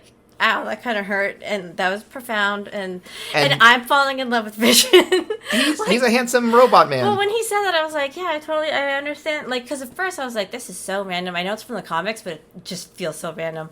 And then they didn't really get time to develop No, he was never a main character. Yeah, I mean, like, yeah, and there was Infinity War, I just walked in going, okay, they're going to kill him, let's do this. I know, and there was also so much going on that when I did see them, I was like, I don't care. It was not a Vision movie. By the end, I did care, and I was like, Thanos did him dirty. It was already... It was awful. It was terrible. It was already rough that he blew up as, like, you got to kill him twice. He already died as Jarvis, and then you kill him a fourth time in this. Both times were horrible, yeah. Yes. And I think the fandom as a whole was, like, they were traumatized from his death, but also I think, like, people were like, Vision, like, kind of... I remember wishing, like, I wish we'd gotten to know him more, because he's such a fascinating character. I know, yeah. It's like, here you go. Yeah. Like, granted, he thinks he's like a house husband for all of it, but he's so great. His inner, intellectual still comes out, and Paul Bettany is so good at it. And his, like, his comedic side, which when we he would gets never like see. loopy with the gum in him, I'm Well, like, that was great. Yeah, and like just like him being in a sitcom, like the whole like Right. unreal aspect of it, we wouldn't have gotten that like in a movie. He would always be serious, and I think Paul Bettany like probably loved being able to be, like he's like take out the papers and the trash. Oh yeah, saying yakety to distract them, Yeah. like classic sitcom. And I will say it was fun to do the week to week, fan theories and stuff. And obviously something got out of control with all the Mephisto. Everything became about Mephisto, and there was no Mephisto to be found in this. My regret watching Shang-Chi is that when I saw the dragon, I didn't shout like Mephisto confirmed. Hey, Mephisto's a dragon. But I also just think like this. He even said like, yes, I had guessed like how Wanda was doing this and why, but it was also fun to get subverted, but like, okay, so Hayward's saying she stole the corpse, so she's reanimated the corpse. No, Wanda has the power to create sentient life from scratch, because we have the twins, and she created a vision double from memory. Did he have vibranium, like her version? What? Was her version of Vision, like, was he made of vibranium? I don't know if they said. Like, Wouldn't shock me. Like, I think when Darcy's hacking a thing, she's like, Hayward's tracking the decay signature of vibranium. And I was like, Wanda can create vibranium? She could change matter, so... Well, like, that's pretty cool. She can create vibranium. But it has to be within her hex. Oh, that's true, yeah. So that's... Because let's... Okay, yeah. Well, before we get to... I want to... If we're talking finale, let's address the elephant in the room, or the boner in the room. No, I was like, I'm not going to leave this topic because you're saying, like, it was fun to speculate week to week. That was the thing that people were like, oh my god, they're opening stuff up. They did that Evan on purpose. Peters, and here's the... Yes, I read about it. Sorry. The showrunner confirmed that whole fake mystery, it was just to mess with the audience. Like fuck them! The same way as the Mandarin. And I was like, I remember the general reception to Mandarin wasn't positive. I don't think you took away the right message. One, that was like in the same movie, and like this was like we had weeks to be like. Yeah, and also that was not the same thing. That was not saying, hey, you know how we Mandarin wasn't pre-existing in the movies, or it wasn't saying, you know how we got the rights to X-Men. We're we're crossing over. That was completely inappropriate. That was like, I'm gonna make a dick joke. What? Oh, that was like that wasn't nearly funny enough to make up for it. To make up for the fact I feel like I just got cheated on in a relationship. Like, Marvel, you really lost my trust there a little bit. Like, but I will say on the flip side, the finale is it's the fourth time I've cried at the MCU. Oh yeah, like Vision's death was really beautifully done. I was really glad we didn't see the children's that would it was already hard enough that we knew. I kind of figured like these kids aren't going to make it. I know. I was like, okay, say goodbye, and I don't want to see it. Put him to bed and let him. Yeah, that was so sad. Yes, but just the fact that like Vision was tearing up, he was clearly scared, but he was trying to face it with dignity and his usual intellectual self. And do you remember their last lines to each other? They say, we've said goodbye before, so it makes sense that we'll say hello again. Mm-hmm. The thing is like, so he's like I think he says something like, see you again, darling, or something like that. Yeah. But the thing is, I was like, it won't be that Vision, because, like, that Vision's gone. Part of what makes a person is their memories. And though that's the thing, he transplanted his memories into the White Vision. Did he transport his memories? I think he copied them or something. I thought he just he unlocked the original Vision. Maybe. Yeah. So, and that's something that's wide open. That White Vision just pieced out, and we don't know where he is now, and he's probably sitting somewhere like putting his thoughts together about who am I. Yeah, and they might use him to bring Vision back, and I'll be happy about that. Or maybe something different. Who knows? Maybe, but like, even if they brought Vision, I'd be happy. But it's kind of like with other characters who have died, but versions of them have come back. I'd be like, well, I'm glad they're back, but that version still died, and that still really upsets me. Yes, but also on the upside, I think this show really did flesh Wanda out so well. Especially the second to last episode where we get like her life story, basically. I think what was great about it is that like it really made the audience experience it like Wanda. Like we were told her parents got killed in an explosion. Here's that scene. Oh, that was so awful. But it also contextualized the sitcoms. Like, this is because she grew up in this shitty country, and that was their bonding time. When she lost Pietro, she was watching Malcolm in the Middle and stuff, and it's like this was her escape, and so she escaped to this sitcom of her own making. And I'm like, oh my god, all of a sudden this makes way too much sense. It makes a lot of sense, and it also makes it super sad, and you're like, oh Yeah. god, things are going to get real, and I don't know if I can Because it handle is like, yeah, sitcoms do present this kind of squeaky clean world often, and this kind of impossible where reality. Everything goes back to normal at the end of the episode. Yeah. But also, like... Even cynical shows like Malcolm would kind of press the reset button each time. Yeah, exactly. And like... Vision's like, is it funny that the man got grievously injured? Yeah. And she's like, he's not really injured. Like, yeah, it's fake. You don't have like those real consequences. But like people watching when she's like as a kid watching the sitcoms with her family. Yeah. Just going through that scene from her perspective, her face lights up. Like a lot of people are like, I would hate Tony Stark too. Like, like, and that's, if you follow Tony Stark and this person comes in who you don't know, who's like, and this chronologically used to be before he stopped making weapons. Yeah, exactly. Like, and so we know Tony Stark, and so like we might sympathize with him, and somebody comes in who's like, I mean, you watch the first Iron Man, he's still mostly a douche. He gets an arc. Yeah. I actually, my brother's wife dislikes the first Iron Man because of his like one night stands and stuff. I'm like, I really dislike that. They actually made a trash joke, and I was like, wow, this was a little stupid. Like different time. It shows how far it's come. I guess, yeah. They were just like, he like, does he pay you to pick up his dry cleaning? And it's like, oh yeah, and he also pays me to pick up the trash. And I'm like, she's trash for sleeping with him, then he's trash for sleeping with her. Like, he's equally trash. Like, everybody's so trash. let's just agree that Iron Man is trash. You're trash. Like right now, like, that's one of the reasons why like he's not one of my favorite Avengers. Right, but he still made you cry. But he's got he did. Him becoming a father figure and a dad would have helped. Also, like my favorite line from the first movie is like, "I am Iron Man." Oh. I like his. I don't know if it's snarkiness or starkiness. His snarky starkiness. Yeah, like I guess it's like his being glib. I did like that. Blunt. Okay, but a nice way to show the growth of Wanda. Like it was so funny that they went for it with her moniker and her powers, and this compared to other things. It felt like they're trying to distance from like the dress and that headband and full on spells. Mm-hmm. And they're like, no, this is magic. She had this kind of stuff in her before being experimented on, but that just amplified it. Mm-hmm. And one of my favorite bits, like halfway through, was Hayward saying like, so she doesn't have like an alias or something. Mm-hmm. No, she's just Wanda. And it hit me like, yeah, they've never once used the term Scarlet Witch. She's always been Wanda. I know. And then by the end, here's Agatha. Agatha ends the second last episode. You are the Scarlet Witch. Yeah, no, it's just like a big moment. It like, it totally feeds off the fact that the fans know she's Scarlet Witch, and everyone refers to her. Everybody called her that. Yeah, like, I refer to her as Scarlet Witch more than Wanda. But then finally they're just like, that makes you the Scarlet Witch. And I was like, damn, title drop. Yeah. So, anything else you want to say about WandaVision, or are you good to move on to I thought it was a great exploration of grief. I really liked how it was not conventional TV. Nope.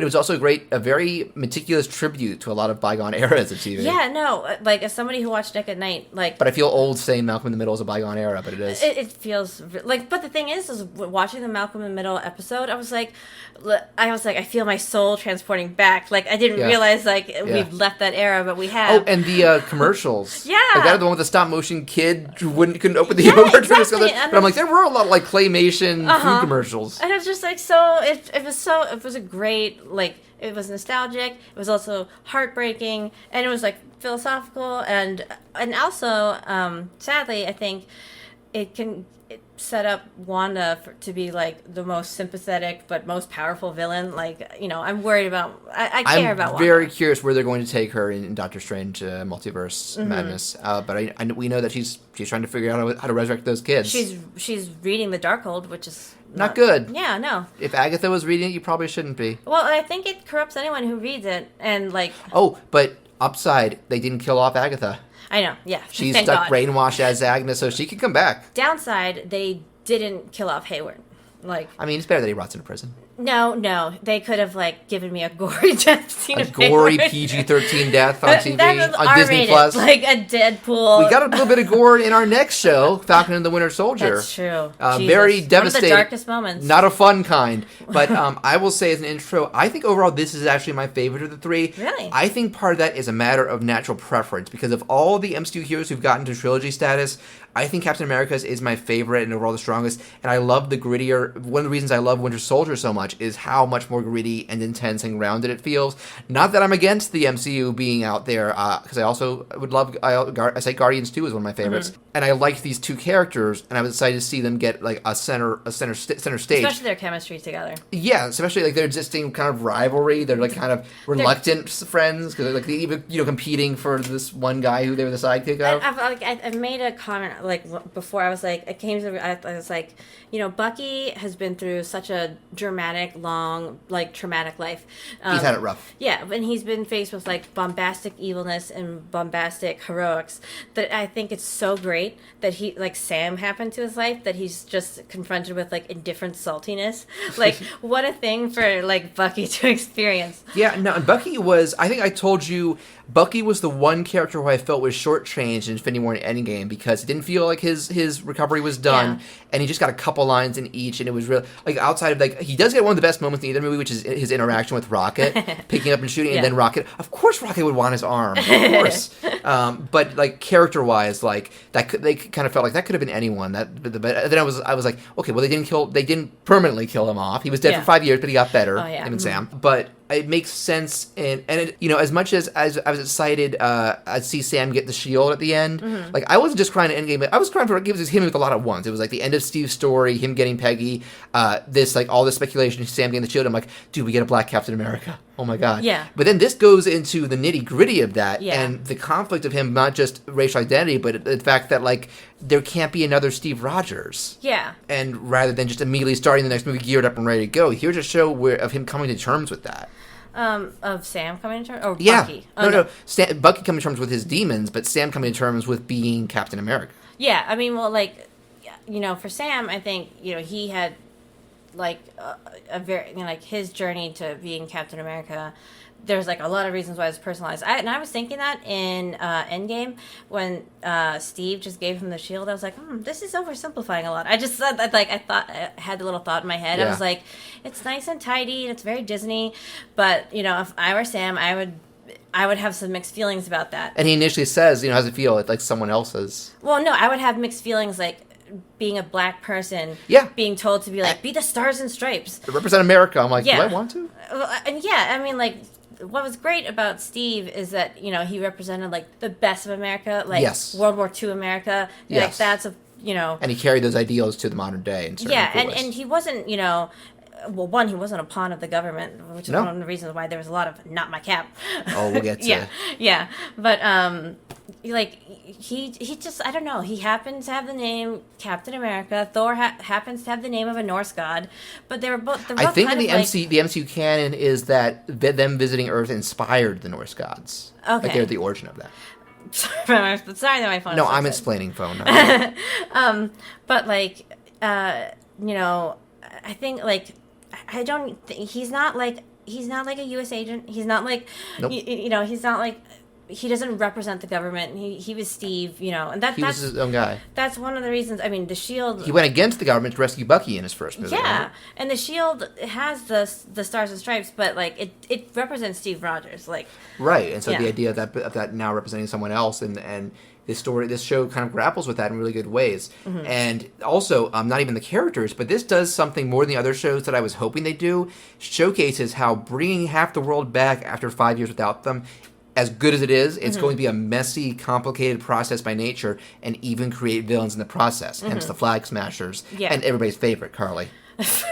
I'm never going to forget the second episode. She has not uttered a line of dialogue, but she smashes Red Wing, and you just went, kill her, I don't care. I didn't actually realize I shouted that until you reacted. I laughed. But I was like, I think before that happened, I was like, Red Wing's one of my favorite characters, by the way. And he's just a drone. And well, imagine if it was the actual comics, and she tore apart a bird. Well, then I would be like, kill her. Like, I mean, Red Wing is so cute. But we got dual new Red Wings with the new armor. But no, like speaking of Carly, like I think I also give props to, she was like a really detestable person because she was just so like on her high horse. That's that's one of the reasons I hated Hayward so much. But she was like that, but I think a less degree. I also credit her actress with it. I think she did a good job of like the stuck up, like she was so stubborn. That's the thing. I mean, she kind of had her head up her ass. She did, but the thing was, she came from more sympathetic roots. I know, but they were like they kept But you shouldn't resort to terrorism over that. I know, yeah. They kept showing, like, her, like, saying, like, bye to Doña Maria, whoever that was. Her mother figure. Yeah, it was like she was kind of like the mother of the village kind of thing. Yeah, because and I was just like, shut up, you kill people. That's no excuse. Nothing you're doing is saying is an excuse for killing innocents. Exactly, yeah. And she just didn't get it, and thank you, Sharon, for shooting her. I'm not going to thank Sharon for anything. You and my brother were pretty pissed about how Sharon was handling this. She is a disgrace to her name. She's like... She is not living up to her great aunt. That is a real understatement. I think Patrick's complaint was more like it was kind of felt like against her ideals and the other stuff. And I'm like, she kind of got screwed over by the whole Civil War process and presumably... Fine, change her name. She's a disgrace. Like, she's just such an utter disgrace. I'm like, she's a more interesting character than when she was just potential love interest. I feel like it'd be like if Steve had a kid and that kid turned out to be like a terrorist. That would feel horrible.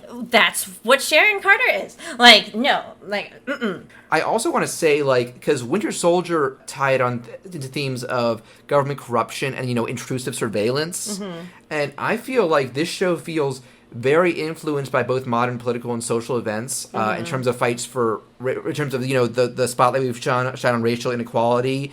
We get scenes of cops harassing Dude, Sam. Once the cop sirens go off, because, like, Sam and Bucky are talking in the street, you're like, Jesus. And also, stuff like, Trump being way into cracking down on illegal immigration, displacing people, and that happening with the people who like, there's no room for you now. Mm-hmm. And this was just a coincidence, but they called it, the fact that at the end you have people the government placing a vote and a bunch of radicalists try and stage a coup, basically. Mm-hmm. It's like, this show is on point with that. Yeah, and I think Sam really proved, like, why he's, like, worthy of, like, the his speech at the end, like, kind of like he wasn't like, the politicians were thanking him and he's like, I'm not 100% okay with you guys. No. Yeah, he's like, I'm not saying, like, I mean, I'm he's against violence. He's telling them you need to take responsibility and realize why this stuff happened because of your actions. You need to recognize the consequences of your actions and recognize, like, the actual responsible things to do with your power. Yeah. I mean, he's like,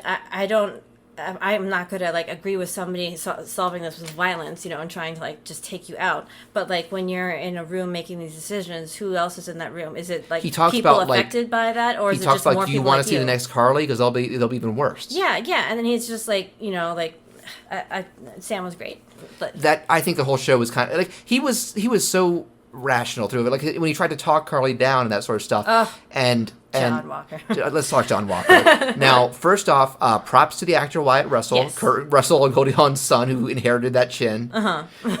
You've been telling me that you've been watching a lot of reaction videos of people with these shows, and I told you I rewatched one of the end of episode 1 where he first appears, and somebody said, he kind of looks like Kurt Russell. It's the chin. I didn't really see it until I saw his whole face. Yeah. No, like, to me, when he had the helmet on, I was just like, that's a goofy face. The helmet did not flatter him. And I'm sure part of that was intentional, because they were like, we don't want you to be endeared to this guy. Yeah, and he wanted it to feel like he's kind of like an imposter. The way episode 2 starts is kind of like, well, he's kind of seems like a nice guy, but the more stuff happens, like, stay the hell out of my way, do you know who I am? It's my God, yeah. Even before he gets the serum and becomes a monster, it's like, this guy is not the right call. Yeah, no, he's okay. Maybe Lamar would have been a better fit, but they wouldn't have wanted a black man. Yeah, exactly. Well, that's like one thing is like one of the reasons why the government shouldn't have been choosing who becomes Cap. Because they didn't pick Steve, really. Yeah, Tommy Lee Jones did not want Steve. Yeah, Erskine and Peggy saw the good in him. Yeah, like, if it had been up to the government back then, it would have been somebody like John Walker. Yeah. Yeah, but yeah, John Walker, like, before he took the serum, he was like, he interrupted. Sam was getting through to Carly, and he's like, could have gotten her to he said you have 10 minutes, and then he was being all he was going to fit basically. Yeah, and then like he tried to go in before 10 minutes were up, and like Bucky's like, it hasn't been 10 minutes. He was like, don't patronize me. I'm like, that's not patronizing you. It's reminding you of your promise. Yeah, and then like later to Dora Milaje, he's like, let's put down the pointy sticks, and I was like, did you earlier say don't patronize me for somebody just asking you to like keep your word, and now look at you being so fucking patronizing and condescending. Yeah. Though I'm very curious to see where they go with him, because the finale showed that he is not his good side isn't completely gone. It's not completely gone. Because he had the opportunity to go either after Carly or try and save that bus. And you see him shake it off like, I gotta save the people. Yeah, that was nice. But I I think he's going to be, like, because, the Contessa of Val, Julia Louis-Dreyfus, which was a big, she was supposed to debut, little spoiler, she was supposed to debut in Black Widow first. Oh, okay. But because that got delayed, this is now her debut. And I will say I watched this a second time with my parents. Seinfeld is my dad's favorite show ever. He was vocally very happy to see her. I was kind of weird. I mean, there's some times where actors come in. It's funny, like, where I think, like, you're in the MCU, like, let's say Owen Wilson. But I totally, like, but very surprisingly, like, Mobius, especially because they changed his look so much from Owen Wilson. Like, he didn't have, if he had Owen Wilson's hair, I think I'd just that would be be like, on the nose. This is a lot. That'd be but distracting. Elaine's character, Julia Dreyfus's character, she just came out of nowhere, and she was so quirky that I was. She's an enigma still. Like, you don't know. Like, okay, what is her goal? Yeah, I mean, she was just like saying all these. She's weird probably bad non-sequiturs. news, but it's like she's just jokey and odd and yeah. She eccentric. just feels like this jokey pimp for John Walker, and I'm like, go away. Oh no, I like her. I like she seems like a pimp version of Nick Fury, but who comes in and doesn't explain anything and is just weird. Yeah, but the whole, and you got like his new code name, U.S. Agent. That's because he's from the comics, and so when he was first revealed, people were like, I think he's not going to stay. He's clearly not going to stay as Cap. He's going to become U.S. Agent, especially after a certain event. That was chilling. Yeah, no, that was yeah. It was so good because it was multiple reasons why it was so effective. One, the guy he killed. Do you remember in the episode you talked about he looked up to Steve Rogers? Yeah, and he was one of the better people in. Yeah, and he was even pointing out it wasn't me. Carly killed Lamar. You're taking this out on someone who didn't. And I don't think he was like one of the bloodthirsty people in her group. Yeah. And the fact that it's just like you have this defenseless man and you stab him to death with this shield. It's like you hit him with the in shield. Public. He fell down. Like Steve Rogers could have at just this point would have arrested him. Yes. Yeah, and then that chilling last shot of the blood-soaked shield, it just felt so like this thing's being defiled. Okay, like in Civil War when Steve lifts the shield, that freaked me out. You think he's tapping Tony, but he's just getting the suit. Yeah, but it looks like such a violent motion, and I was like, I remember just being like. And if you look at the slow-mo shot of John lifting the shield, it's scary. His face looks like a maniac. Yeah, no, he's gone like his own Hulk kind of thing. It's so upsetting. It is really upsetting. But oh my God, like Steve did it. How Steve would do it. It was just to sort of disable a person for a while. Yeah. Just get to away. De-escalate the situation. That's all he wanted to do. Right. John Walker wanted blood. Jesus, it was like that's not necessary. The guy's not fighting. He's.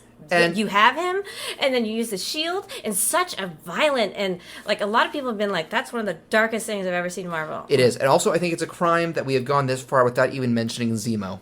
Oh, Zemo, the master and of his the dance. Dancing, yes, and he even claps a little when he dances. But that fist pump GIF one, that was apparently Disney made a YouTube version, just a 1 hour loop of it. Disney made it? I think it's official. Yeah. Okay, I saw a 1 hour loop. I didn't know Disney. I already liked him in Civil War, but now I'm like, too. this has cemented him as one of my favorite villains. Well, I love Daniel Bruhl. I've seen him in Rush. He was really good in that. Mm-hmm. I don't know what you've seen him in. I've seen him in Goodbye Lenin, Inglourious Bastards, and maybe something else. That's right, he wasn't Inglourious. But that was like a small role. I'd already liked him from Goodbye Lenin, so every time he was on screen, I was like, Daniel Bruhl. You should see Rush. He's great. He and Chris Hemsworth are both great in that. Mm-hmm. There's now that he's moved on from the Vengeance. He was in that Matt Damon Bourne Identity thing. Oh, he's in the Bourne movies. Yeah. Cool. I still need to watch those. But he, I've heard they're very similar to the Captain America sequels. I think that now he's kind of moved on from the vengeance for the family thing, to breaking up the Avengers. Mm-hmm. We get to see other sides to him, like manipulation, this rich criminal lifestyle. He has his own Alfred. He's a baron. Who knew he was? I knew it was in the comics he was a baron, but who knew he was so loaded and had so much underworld connection before that? Well, he broke out of jail and within an hour he had his coat. He was all set. He was on a nothing plane. happened. He was on his private jet. Yeah. With a hot towel. Is a total schemer too. He's so even funny. when he ends back up in the rafts, he's still having his butler blow up the other super soldiers. No, but he's also got style. Kind of like Agatha's got style. He's got his own style. But he's also an intellectual. I love True. the fact that when he's bringing up Carly is an extremist. Yeah, but I don't know if I totally agree with his whole because he brings up the Avengers as an example of supremacists, doesn't he? Yeah, but it's in the wrong hands. That could have gone. It could have been much worse. Yeah, but it could have turned into the boys. But I think he was saying no matter what, this superpowers will lead to supremacy. Then he's like, look at the Avengers, and I'm like, they're not supremacists. Like, I mean, he's got a grudge against them for Sokovia, so. But weren't they saving people in Sokovia? Like, did they go there like, I'm trying to kill people in Sokovia?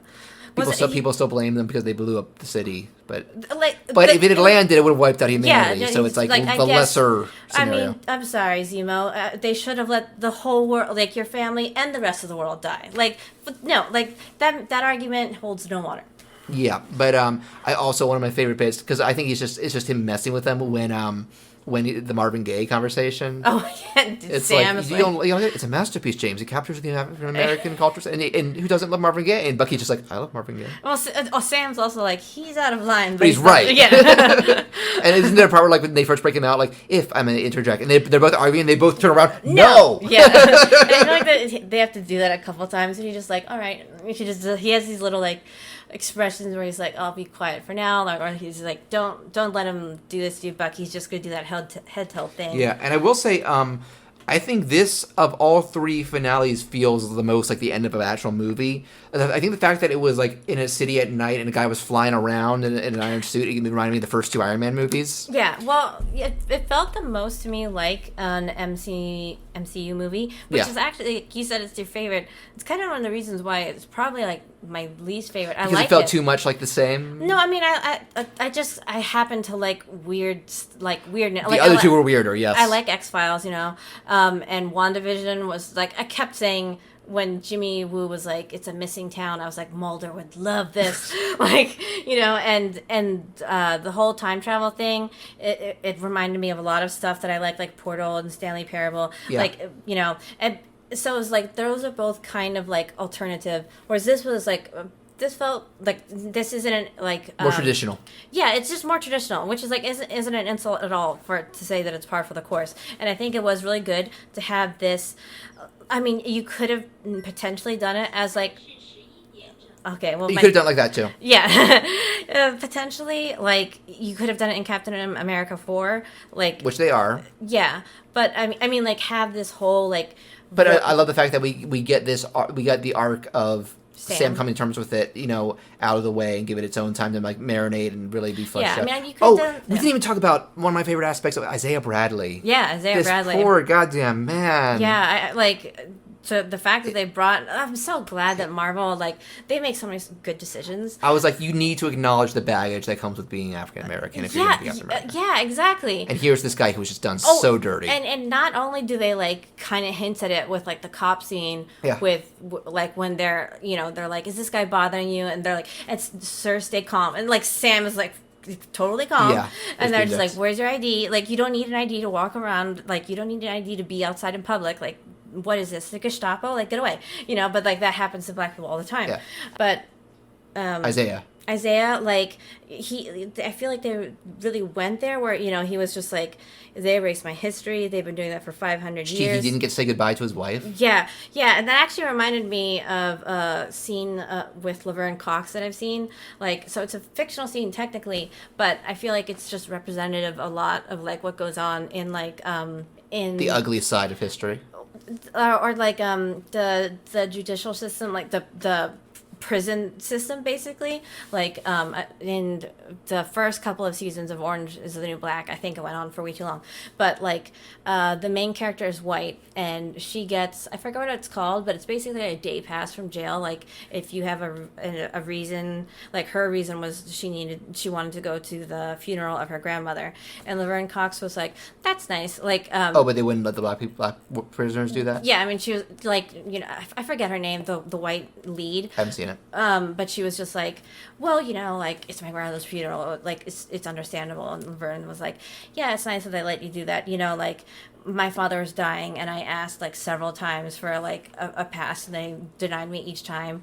And even my father was asking for me. He even stopped using my dead name. He used my new name, like, which would obviously mean so much to her.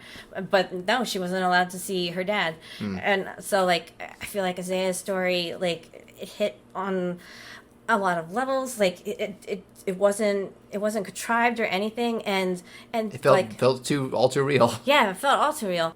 And like I think he has a line like, "Are you going to say that jail is like my fault?" You know, like I think he says that to Sam. That actor was terrific. He was great. He was perfect for the role. And it's funny how I told you I found out like he is like 70, but they had to age him up because he likes Sam Jackson. He looks like 15 years younger than he 70, is. he's like fit. Yeah. He takes care of himself. Carl Lumbly is his name. He's more fit than I will ever be. Yeah, same. But also black don't crack. Well, I mean, he's like an older person who's buff, you know. Yeah, it's possible. I also will say that again, the only shows of this three that made me cry was WandaVision and Vision's Farewell. Mm-hmm. But that ending scene when he gets to the museum exhibit, and you can see how emotional he gets, that almost got me. Yeah. That was like... And that was the perfect way to do it. It wasn't really outing Isaiah Bradley, because like I agreed with him. I was like, you know, like, Sam, if you like bring this to light, like Sam or Bucky, like it's going to go badly for him. Like people are going to like lash out at him. But he's like, well, I won't tell him where he is, but I'll and I thought it was great. There was like a statue, you know, like statue and a write up of you could see people were writing it told the story of what happened behind so it acknowledged him, but like it wasn't like, you know, here he is. Yeah, it wasn't like like MTV or like whatever, like no, I don't think he would want to be in the public spotlight. Yeah, no, then it would be dangerous for him to be in the public spotlight. He was assumed dead. That's what he said. Yeah, and also like if he wasn't like on his knees singing the praises of how much America rules, I think he would be like a target for violence. Like I'm right. Like, bunch of racists going after him. Yeah. So any other notes you want to bring up about this before we move on to our third show? I think it was really good. I think it did a lot of good work on Bucky and Sam. Yep. Like, I'm glad they got that time. They have a great buddy cop. Not buddy cop, but they have a great chemistry. And also, I think, like, the actors have a great chemistry, because I think the actors are kind of similar. Anthony Mackie's, I think, way more outgoing than Sam, because he's just, like, Anthony Mackie's he's very animated during interviews. Yeah. But, like, you know, Sam is, like, he's a funny guy. And Bucky is just, like, a quiet... He's a stoic guy, and Sebastian Stan is like famously like he's like introverted and doesn't. I've never seen interviews with him. Well, apparently, like the reason why they have so many interviews with him and Anthony Mackie together, so they play off each other. Well, like he wasn't saying enough in interviews, and Disney was like, "This is awkward," and like he's being bad in interviews. And Sebastian Stan said one of the executives was like, put him in a room with Anthony Mackie. Anthony Mackie will get him to talk. Because Anthony Mackie's going to, like, jive at him until he does. Which he does. You know, like, he teases him and gets him to, like, speak. And I will say I thought of you when Bucky name drops The Hobbit. I read it at Hobbit in 1939 when it first came out. I think it was 1937. I don't know. Yeah. But... I love that. Yeah. So, and now we move on to the most recent show and the one that we... Like I said, this was kind of a more mutual thing because I saw the first episode on my own, but then watched the whole thing with you. Mm-hmm. Loki, and in some ways this is more out there than WandaVision. Like, this is the most high concept, I think. The thing about Loki is, like, Loki has already been a character in the MCU. He like more so than the others. Yeah, I mean, like, Bucky was a character in the MCU for a long time, but he was also like not. He was brainwashed for one movie. Yeah, and he was absent for a lot of the first Captain America. And like I said, Infinity War and Endgame, he kind of got shortchanged. Yeah, you know, and like well, Loki got, you know, like... Well... But Loki's gotten a lot of, like, you know, he shares a lot of the screen time with Thor in Thor movies. Yeah, he got a ton. You know, so, like, the audience already... And he was the main villain. Avengers. Yeah. So, like, the audience already knew him pretty well, so you didn't really need... They do a character breakdown of him that's, I think, brilliant. Right. Especially in the first episode. Yeah, this was... Now, I want to say... This was the biggest difference between what I imagined the show was going to be and what it was. Mm-hmm. When this show was first announced, it was like, they did say, like, this is about this alternate Loki who escapes after the first Avengers and goes on a different path. I was like, he's going to be traveling the galaxy and trying to, and swindling people and trying to fit things in and stay away from Thanos. And it's like, no, what if there's this higher power that kind of is saying, like, we need to prevent these timeline branches. Yeah. And this becomes a show about the key of the timeline, and Loki is roped into it. And I gotta say, it's really fascinating. Yeah, I like this one felt like the most, like, unlike WandaVision and Falcon and Winter Soldier, where, like, it has a bit of character study, but it wasn't about establishing the character. There was, like, something bigger than Loki going on here. There was a lot of stuff that's like MCU plot, you know, like it could do like new ground for the MCU as well. Yeah, and I feel like it could do that because you didn't need you didn't need to actually spend that much time establishing who Loki is. You already know, like, right. everyone, like, but you know, he's still. I think this shows even more than stuff like Ragnarok that like give Loki the right circumstances, he can be a genuine hero. There is a good side to him. Yeah. And he even admits about like, you know, like kind of being conflicted about about like wanting to rule the earth and stuff, but he just felt scared. He was insecure. Oh yeah, that was a great like they do some great character work. I do think like he did some bad stuff preliminary in Thor, like relating the Frost Giants, but I think him being his adoption being hidden from him kind of messed him up. Yeah, that was his start of darkness. Yeah, and but also he did a lot of like you know, Thor's like, he's my brother, don't speak ill of him. He killed 83 people in 2 days. He's adopted. But I got to talk about the TV. I think it's the Time Variance Agency. Yeah. Man, I loved the aesthetic of this place. I did too. These sterile retro halls and offices. I loved the soundtrack for Loki in general. Like, I mean, the soundtrack for the TVA, like, it had this, like, I think it's called a theremin or something. It's like, yeah, it's like the instrument you play without touching it or something. Yeah. But it was like, it was cool, and it was like sci-fi. It was like Stranger Things but better. But it was just like, I thought the soundtrack just like was fire. Like, but then I was looking at Mobius's outfit, and I was like, oh, I really like how it's like brown and like washed out colors. And then I noticed Gugu. I call her Gugu. Ravonna Renslayer. Yeah, Ravonna. But we've both been calling her Gugu because they don't say her name that much. Yeah, and her what's the actress's full name again? Gugu Mbatha Raw. I might be saying it wrong. Yeah, like she's from Belle and some other stuff. I knew her from Belle. Doctor Who? No, not from. I thought she was from Doctor Who. I haven't watched Doctor Who. Oh, okay. Okay. I mean, I watched like the Van Gogh thing because I went to the Van Gogh exhibit. My mistake. Yeah. But like, I'd seen her from Belle, and I knew her first name was Gugu. I couldn't remember her last name, but so like that's what I would call her. But she had a similar kind of aesthetic to Mobius, where she's got like the brown, like, these very drab laser. colors. Yeah, and it was cool. Like, it felt kind of Stanley Parable-ish, where like that was just kind of about the drabness of the bureaucracy. Of bureaucracy, basically. But it was also very much about choices and how one different choice leads to like a billion different choices, you know. Yeah, and we can't forget about Miss Minutes. Miss Minutes. Hey, y'all. Yeah, like the Miss Minutes, the biggest jump scare of the MCU. Oh my God, she popped into the alley and we're like, ah! And the thing is like, you can't stab her, and like, you know, she's a hologram. She's an AI. So she jumps out like, "Hey, y'all, don't do that. What can you do? Unless you're like Doctor Strange or Wanda, I don't think you can fight her." Yeah, and I told you the cool behind the scenes thing was they got, because I'm a geek about voice actors, they got one of the biggest in the business, Tara Strong, who's like main kid in Fairly Odd Parents. She was on Rugrats, Powerpuff Girls, My Little Pony, like. Yeah. Legend, and she did a great job. Yeah, like, I don't know any of like her roles. Yeah, I don't know her roles, but I will say like Miss Minutes did a great job. Like, she put in just the right amount of like kind of sinister, but not like not mustache twirling where you're overdoing it. No, it's because you haven't got the sense she was hiding stuff. Yeah, and she's just totally like something had to get worked out. You know, she had like this little sketchiness. Oh yeah, even to Gugu, she was like, I had to do some other stuff. Yeah.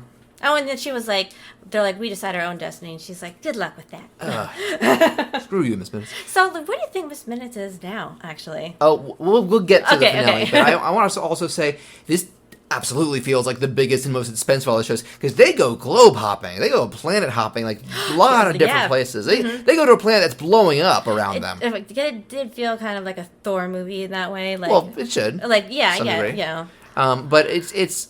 I mean, I'm happy it wasn't just in these offices and stuff. But even a lot of stuff on Earth, when they go to that place that's being hit by a hurricane in the near future, and you get these big landscape shots. I mean, I'm sure it was all CG, but it was still like that. That takes work. That takes time. That takes money, and it looks really good. I feel like something I appreciate about Loki that I haven't heard anyone talk about is I feel like there's kind of like an undercurrent of environmental importance and like climate change.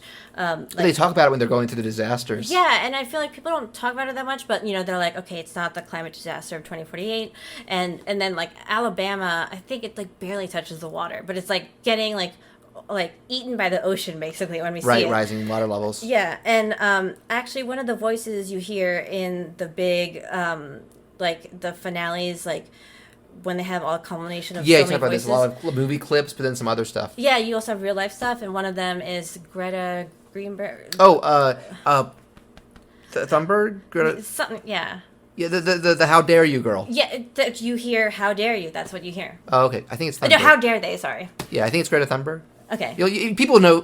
She's a big thing. Yeah, yeah. But I think people also said there's Mandela in there. Mm-hmm. There's Mandela. I think there's who was that former You pointed out you hear a baby crying and it's the baby Loki as a frost giant. I didn't figure that. That is, but somebody did. I saw the Easter egg. That's a deep cut. Yeah, that is amazing. I can't believe they talk about attention to detail. Yeah, I will also say. I think that the show had a lot of fun with the concept of variants because they showed some hologram Loki variants, like a bodybuilder one and or a sports player one. They also introduced my new favorite character in the MCU. I think I know who that is. Does he wade in a pool? Yes. Alligator Loki, the most important character. Yeah, they have a Funko Pop of him, but I want a stuffed animal that I can just give it time. Snuggle with Give it time. as I go to sleep. I'll bet people online will make some too. But yeah, I just love the fact that it's an alligator, but he has the helmet with the horns. And people were just Loki was like, "That's Loki." I was like, "Yeah, it's Loki. Why are you being so weird about it?" Did I tell specious? you the way they came up with him being an alligator? How? They were like, "Well, alligators are green." I mean, in mythology, Loki is freaky as shit. You were telling me about this. He's the father of the world serpent, the snake that circles the entire world. So he fucked a snake, okay. No, I don't know if he necessarily fucks snakes. It's not. I love that's a sentence that I have you say. I don't know if he necessarily fucks snakes. Well, at one point, and we know he likes to turn into snakes to stab people. It's me. And he's also the father of Fenrir, who they fought and killed in Ragnarok. Okay. And then he's the mother of an 8-legged horse, and I was just like, Loki. He's the mother of an the alligator thing is not weird. Calm down. Yeah. Alligator Loki, it's probably one but of you the also most, get old Loki, kid Loki, black Loki. I think it's boastful Loki. And boastful Loki. I'm sorry. And of course Sylvie, which is a cool take on things. Yeah, and I heard Sylvie's kind of like one movie. She is mixed with a couple characters, Enchantress and another variation of that character. I think there's there's Lady Loki, but there's also a character named Sylvie, I think. Yeah, a different version of the Enchantress. I was looking it up earlier. Oh, okay. But I think this might be their take on that character, but it's also it's kind of their own spin on and amalgamating a couple. Yeah. But there isn't a 1-to-1 Sylvie, even though there's a character named that. Mm-hmm. Yeah. But she definitely enchants people. Yeah, she is. I loved her possession thing before she was being shown. In the second episode where she's possessing different people in the store and using them as a mouthpiece before we get the twist of who she is. That was fun. That was really fun. I love it when actors do that. When actors have to play Captain America, Loki being Captain America. Yeah. That kind of stuff. And I've heard people point out that's a cliche in cartoons, the body swap thing. But I love it when they do it and they keep the voices the same to the actors. They don't give them the other voice. There's actually a Sonic the Hedgehog cartoon. Sonic Boom did that with Sonic and the villain, and they had to have those actors channel each other. So it's really fun when actors can do that. Well, probably a fun challenge. I noticed a lot of parallels between the first Avengers movie and Buffy, because I've watched a lot of the Whedon shows, but I also watched Dollhouse, which is one of the less watched one, but that one has so much of actors channeling somebody else's energy, and some of them are so good at it. I noticed him. I was rewatching Avengers, and he was a random cop. His name is Enver something, but he was a main character in Dollhouse. He was a random cop in Avengers, but he's so good at channeling another actor's energy. I was like, oh, it's you stole their soul. What did you do? Yeah. I will say this had my favorite reaction for you because we're talking about how Ravana or Gugu before the revelation that pruning is not murdering, and I think it upset a lot of people in episode 4 when she prunes Mobius. You just very matter-of-factly shouted, "Bitch!" The thing is, that wasn't one of the things that was spoiled for me, but I think the way it happened was... It was so sad. It was gut-wrenching. Because he knew he was screwed. And he gave that beautiful, he's you know where I'd go, and Owen Wilson can channel such, sincerity, and, just, you root for him. And also, I've seen him in so many Wes Anderson things. I'm like, that's my Owen Wilson, don't touch him! How many times did I do a wow? And every time you laughed. Well, it's so funny how Universal, among the fandom, a lot, he got pruned, and some people were not even one wow. We didn't even get a wow from him. Wow. Fading away. Maybe it's in his contract. He's I'm not saying wow. It might have been that. It might have been them going, let's move away from Stocko and Wilson and do something different. Yeah, he looked totally different. Yeah, I thought that he'd gotten like visibly older, but I think a lot of that is makeup. Yeah, no, I saw an interview with him about Mobius, and he looked like Owen Wilson again. Because when I saw him, I was like, oh my god, how much time has passed? Yeah. I was like, Owen Wilson looks like that? I'm having a existential crisis all of a sudden. But it was fake. It was Yeah. movie magic. Which is good, though. I think it helped make I him will that character. also recommend to everybody, and I'll probably include a sound clip in this episode. Somebody took the opening lightsaber fight from Revenge of the Sith and replaced all the lightsaber noises with "wow." There's a lot of great wow clips out there. Yeah. But let's talk about the revelations of the finale, because I think this might have the biggest overarching things. He Who Remains. Yeah. Oh my god, like, this is so funny, because after the Mephisto, because they were like, it's gonna be Mephisto, it's gonna be Mephisto, they put so many hints, the devil's in the details, Rick that's Hall, not Devin what... Spawn. Yeah, and like, they were just like, it's Mephisto, and so, like, people were like, okay, we learned our lesson, like, and, you know, Alligator is related to Kang. Can I just say real quick? The Void and Alligator, that's like one of my favorite settings in Marvel now. It's so out there. And the Alligator was like genuinely cool and terrifying. Yeah, he was kind of, I mean, I loved the Great Protector, the dragon in that was also in cool. Shang-Chi. We talked about that. But Alligator, I was like, this is awesome. This is badass. Yeah, it was kind of like the tiger, like, cave in Aladdin, you know? It reminded me of, I don't think you played it, Breath of the Wild, Calamity Ganon, who's the main villain, is this kind of oppressive force of taking over the castle. You can see imprints of a face in this cloud and stuff like that. It's the same idea, so... Oh, like, Lost, there's a smoke monster, but the smoke monster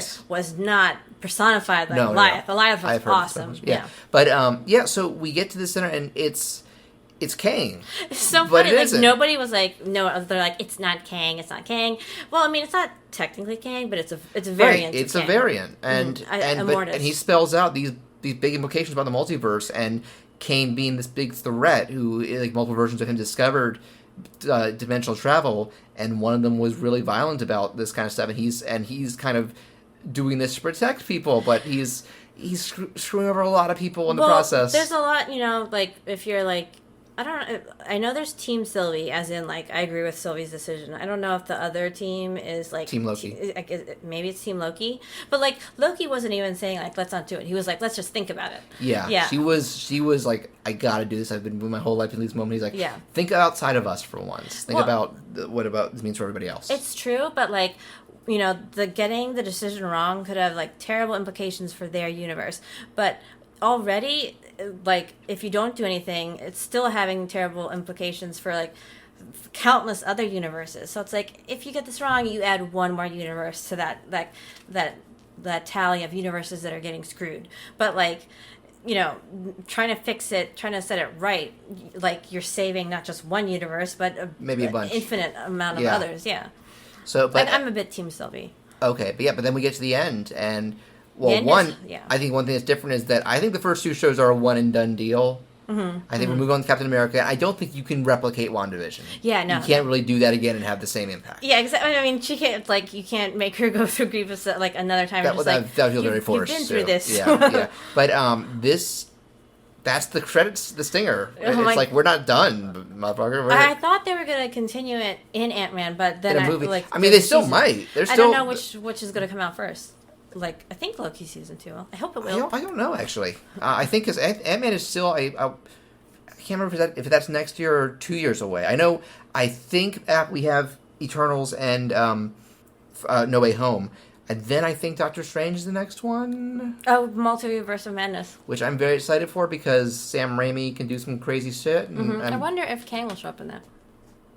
Hey, anything's possible with this multiverse thing. I know, yeah. We're getting multiple Kangs. We're getting old Spider-Man is new again. Oh my god, yeah. Well, some people are saying one of the reasons why Wanda might be able to hear her children. I mean, she's a Nexus being. Oh, another version of them. Well, yeah, I mean, it was like... Maybe they exist in another universe or something, and, like, maybe that was overlapping with what was happening in Loki, where the universes were starting to branch. But also, Wanda's a Nexus being, so... Dude, you just made me remember, because we need to watch... You have not seen Into the Spider-Verse yet. That's not MCU-connected for the time being. But it dives in. It's in the title. It's the Spider-Verse. It delves with the idea of the multiverse and different variants of not variants, but different versions, different universes of Spider-Man. And the Kingpin is the main villain of that. His goal is that he lost his wife and kid, and he wants to find a version of them in another universe that he can take into his own. Oh, dude, Loki, like, besides reminding me of, like, Portal and Stanley Parable, everyone says it's like Rick and Morty. I haven't seen that, but I was just like, is more dimension hopping. Yeah, I was like, when I saw it, I was like, BioShock Infinite, like, go back in time, kill Comstock. Like, I was like, it's so like, I guess the solution in BioShock Infinite is like easier than, and I think they made it like. Intentionally much more difficult in Marvel, but I was like, "Oh, dude, I've played this. I can do it. I know how to defeat it." It's funny. I'm reading. I did read their main influences for the show weren't so much the stuff you're naming. A lot of '80s fantasy, like Terry Gilliam movies, like Brazil and Time Bandits. If you ever heard of those, who Gilliam? Terry Gilliam. He was part of Monty Python. Then he did a bunch of. Okay. Oh yeah, no. He had like a heyday in the '80s. I don't think they mentioned Blade Runner. I didn't really see them much there, but 80s sci-fi and fantasy. They said like part of that like informed the aesthetic. And the aesthetic. But did they do multiverse stuff in them? I want to say no. I've only seen parts of Brazil and Time Bandits. But Time Bandits is a time travel spanning movie. Okay. I mean, for the aesthetic, yeah. And I think that's the wise choice because, like, to just go full-on futuristic will make it dated. So to make it, like... Or generic. Generic, but also, like, you know, when I look back at, like, older films and then they're making everything futuristic, I'm like, oh, this is very dated. You know, but if you, like, kind of like in Interstellar, Nolan said he wanted the spaceships, like, he wanted them to have, like, an old feel. Right. Like an old, like, IBM computer kind of thing. Because then it's sort of, like, by steps. Like, it doesn't feel like an incorrect prediction of the future. Yeah, exactly, yeah. I'm actually trying to come to terms with that for, like, I'm making this sci-fi cartoon Spacious. And I'm trying to do some world building, but I'm trying to make it like maybe just like that stuff that's so far removed from like our evolving technology that it won't feel dated because it's not like there's a parallel to it. Yeah, like not just like like this will be the next generation. Well, the main idea I'm having is that like everything has like its own individual power source. So like people will put up ads that are like will eventually like fade away. They're holograms and they'll fade away after a couple weeks. Oh, okay, I like that. They kind of had stuff like that in Minority Report, which has some of my favorite future, like, I haven't seen that casting. stuff in theaters. Oh, okay. But, yeah, so, but the fact that this kind of ends with kind of like a swing, like a kind of a gut punch. Yeah. I feel where like now it looks like maybe Kang has altered the timeline or Loki's in a variant universe or something, and Mobius doesn't know him. I know, and I, like... One, the multiverse confuses me in general, but like I'm assuming there's only one TVA. I don't know. Yeah, but now the Time Lord idea is gone. Now it's just Kang. That's so sad. Well, I don't give a shit about the Time Lords. It's like Mobius and B-15. Like I actually really care about them. I mean, the Time Lords were Chuck E. Cheese animatronics. Yeah. So who cares? But yeah, I'm intrigued to see where they go with this and where like by the time if to last season, like where are we going to leave this Loki by the end of that? What will his place in the MCU be by then? I wonder if the second season they'll if they'll transfer the mantle of Loki to Sylvie or something, because you know, like they are introducing all these new characters. It's like you know, Phase 4. You know, these actors have been doing it for a long time. I don't know. That thought just occurred to me, and I'm like, if that happens, I could be like crushed. But yeah, I could see Tom Hiddleston wanting to move on after season 2, but it's we'll see what he feels and what they feel. You know. Yeah. Who knows?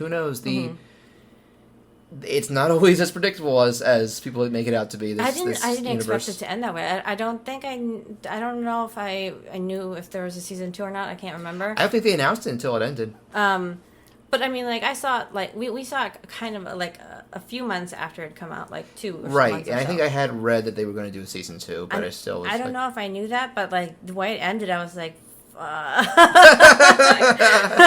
oh fudge. Fudge, yeah, like Darcy would say.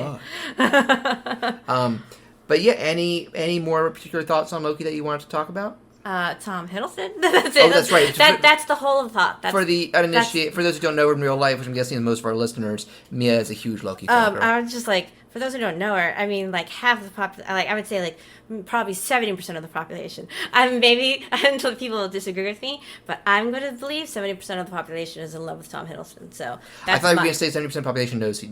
No. No, but I mean, like, who doesn't love Tom Hiddleston? That was my whole thought. I love him, but not in a he's so dreamy kind of way. And actually, I think I remember telling you when I watched the Thor 1, The Avengers with my grandmother, she really hated Loki. She was like, when he like lied to Thor, she's like... Did you tell her that yes, yeah, but I did say he has a following, and she was just like, he's a rotten thing. That Loki, he is the worst. Did you tell her, like, Mia likes... I first said he has a following of girls who think he's the sexiest thing alive, and then I did say, like, yeah, Mia really likes him. I know. She was like, really? Loki? I'm glad Mimi never brought it up with me. She was too polite. Yeah. But, I guess that's going to bring things to a close. This is going to be a meady episode, as I hoped it would be. Yeah, well, Marvel. I could talk about Marvel. We could do this all day. We have talked at length on phones for hours. Yeah, we didn't mean to yesterday. But we hit 2 hours today as well. Oh, God. And I think now is as good a time as any for me to wrap things up and get to bed. Mm-hmm. But I want to thank you again for coming on and taking time out to come over here. Mm-hmm. I'd love to do it again at some point. Maybe we can do other stuff, but we can also do more Marvel. Who am I kidding? It's not like we're gonna be starved for material. Oh, I'm so glad. I'm like, we had a dry spell where we weren't last year. Yeah, we didn't have Marvel stuff, but it's come back, and now I'm back in it, and I'm like, oh, it's so great to be back in a fandom and like obsessed with something. Yeah, I need to do more drawings. I was thinking about doing one of like Loki, Wanda, and Sam, where we leave them at the end of each show. So like he's got the garb, he's got the Captain America, he's like the office worker with the sword. I'm like, new era for familiar faces. Oh, okay. But it's gonna be exciting to see where they take them, since these like none of these shows is like this. That's it for this character. It's like no movie or show. We've got more planned, and it'll be curious to see what happens. But so I just wanted to ask, like, where can people find you on social media? If anyone's still on Tumblr, I have a Tumblr called Pate the Novice. That's like Pate, the Novice, all one word, and it's after an extremely obscure character in A Song of Ice and Fire. He appears in like one chapter. Nice. You can find me at Behonart, BEHONART on Twitter, Tumblr, Instagram, and I think that's it for that account. Oh, I guess DeviantArt has like an old username that I use sometimes. And you can find I'm hosting the WarioWare Gold Reanimated collab at Wario Reanimated. Bobo Out of Context at Bobo OOC. Mia's Kryptonite. And you can find this show on Facebook and Twitter at Sketchwatch Play. I'm actually setting up an Instagram for it at Sketchwatch Play. I think it's already open. I just haven't added. So you're welcome to follow it there. I'd love for community interaction from that as well. And you can also join the Discord server, Diamond City Nights, that I list in the episode description, where we talk about this show, the Wario collab, and all sorts of gaming news and current cartoon and animation personal projects. We're actually recording this the day. I know you don't care. We're recording this the day that Sora got announced for Smash Brothers, and holy shit, I screamed. Go back to our Kingdom Hearts episode. That was a fun talk. I know Mia is like, who? Well, that's fine. Like, I was screaming. I was like, Michelle Yao, scream. Like, we've all that done was our my thing. Michelle Yao. Anime kid with the big key. But yeah, I don't know what the next episode is going to be. I do think I know, Dave Roberts, if you're listening to this, because I haven't reached out to you yet. I think I can get our original plan for this holiday theme movie that I want to do. I think I can get it to you, so we have a really cool, obscure but awesome pick coming up for our Christmas episode. Is it Christmas themed? It's very Christmas themed. It's awesome, and more people need to see it. And I will leave it on that note. I'm trying to think about like a good send-off line from one of these shows. You could say like Vision's incredibly depressing line, but like that's depressing. I don't know. Maybe just like pretend that we're... I got it. No, I got it. Okay. We've said goodbye before, so it stands to reason we'll say hello again. Oh, very good. Good night, everybody.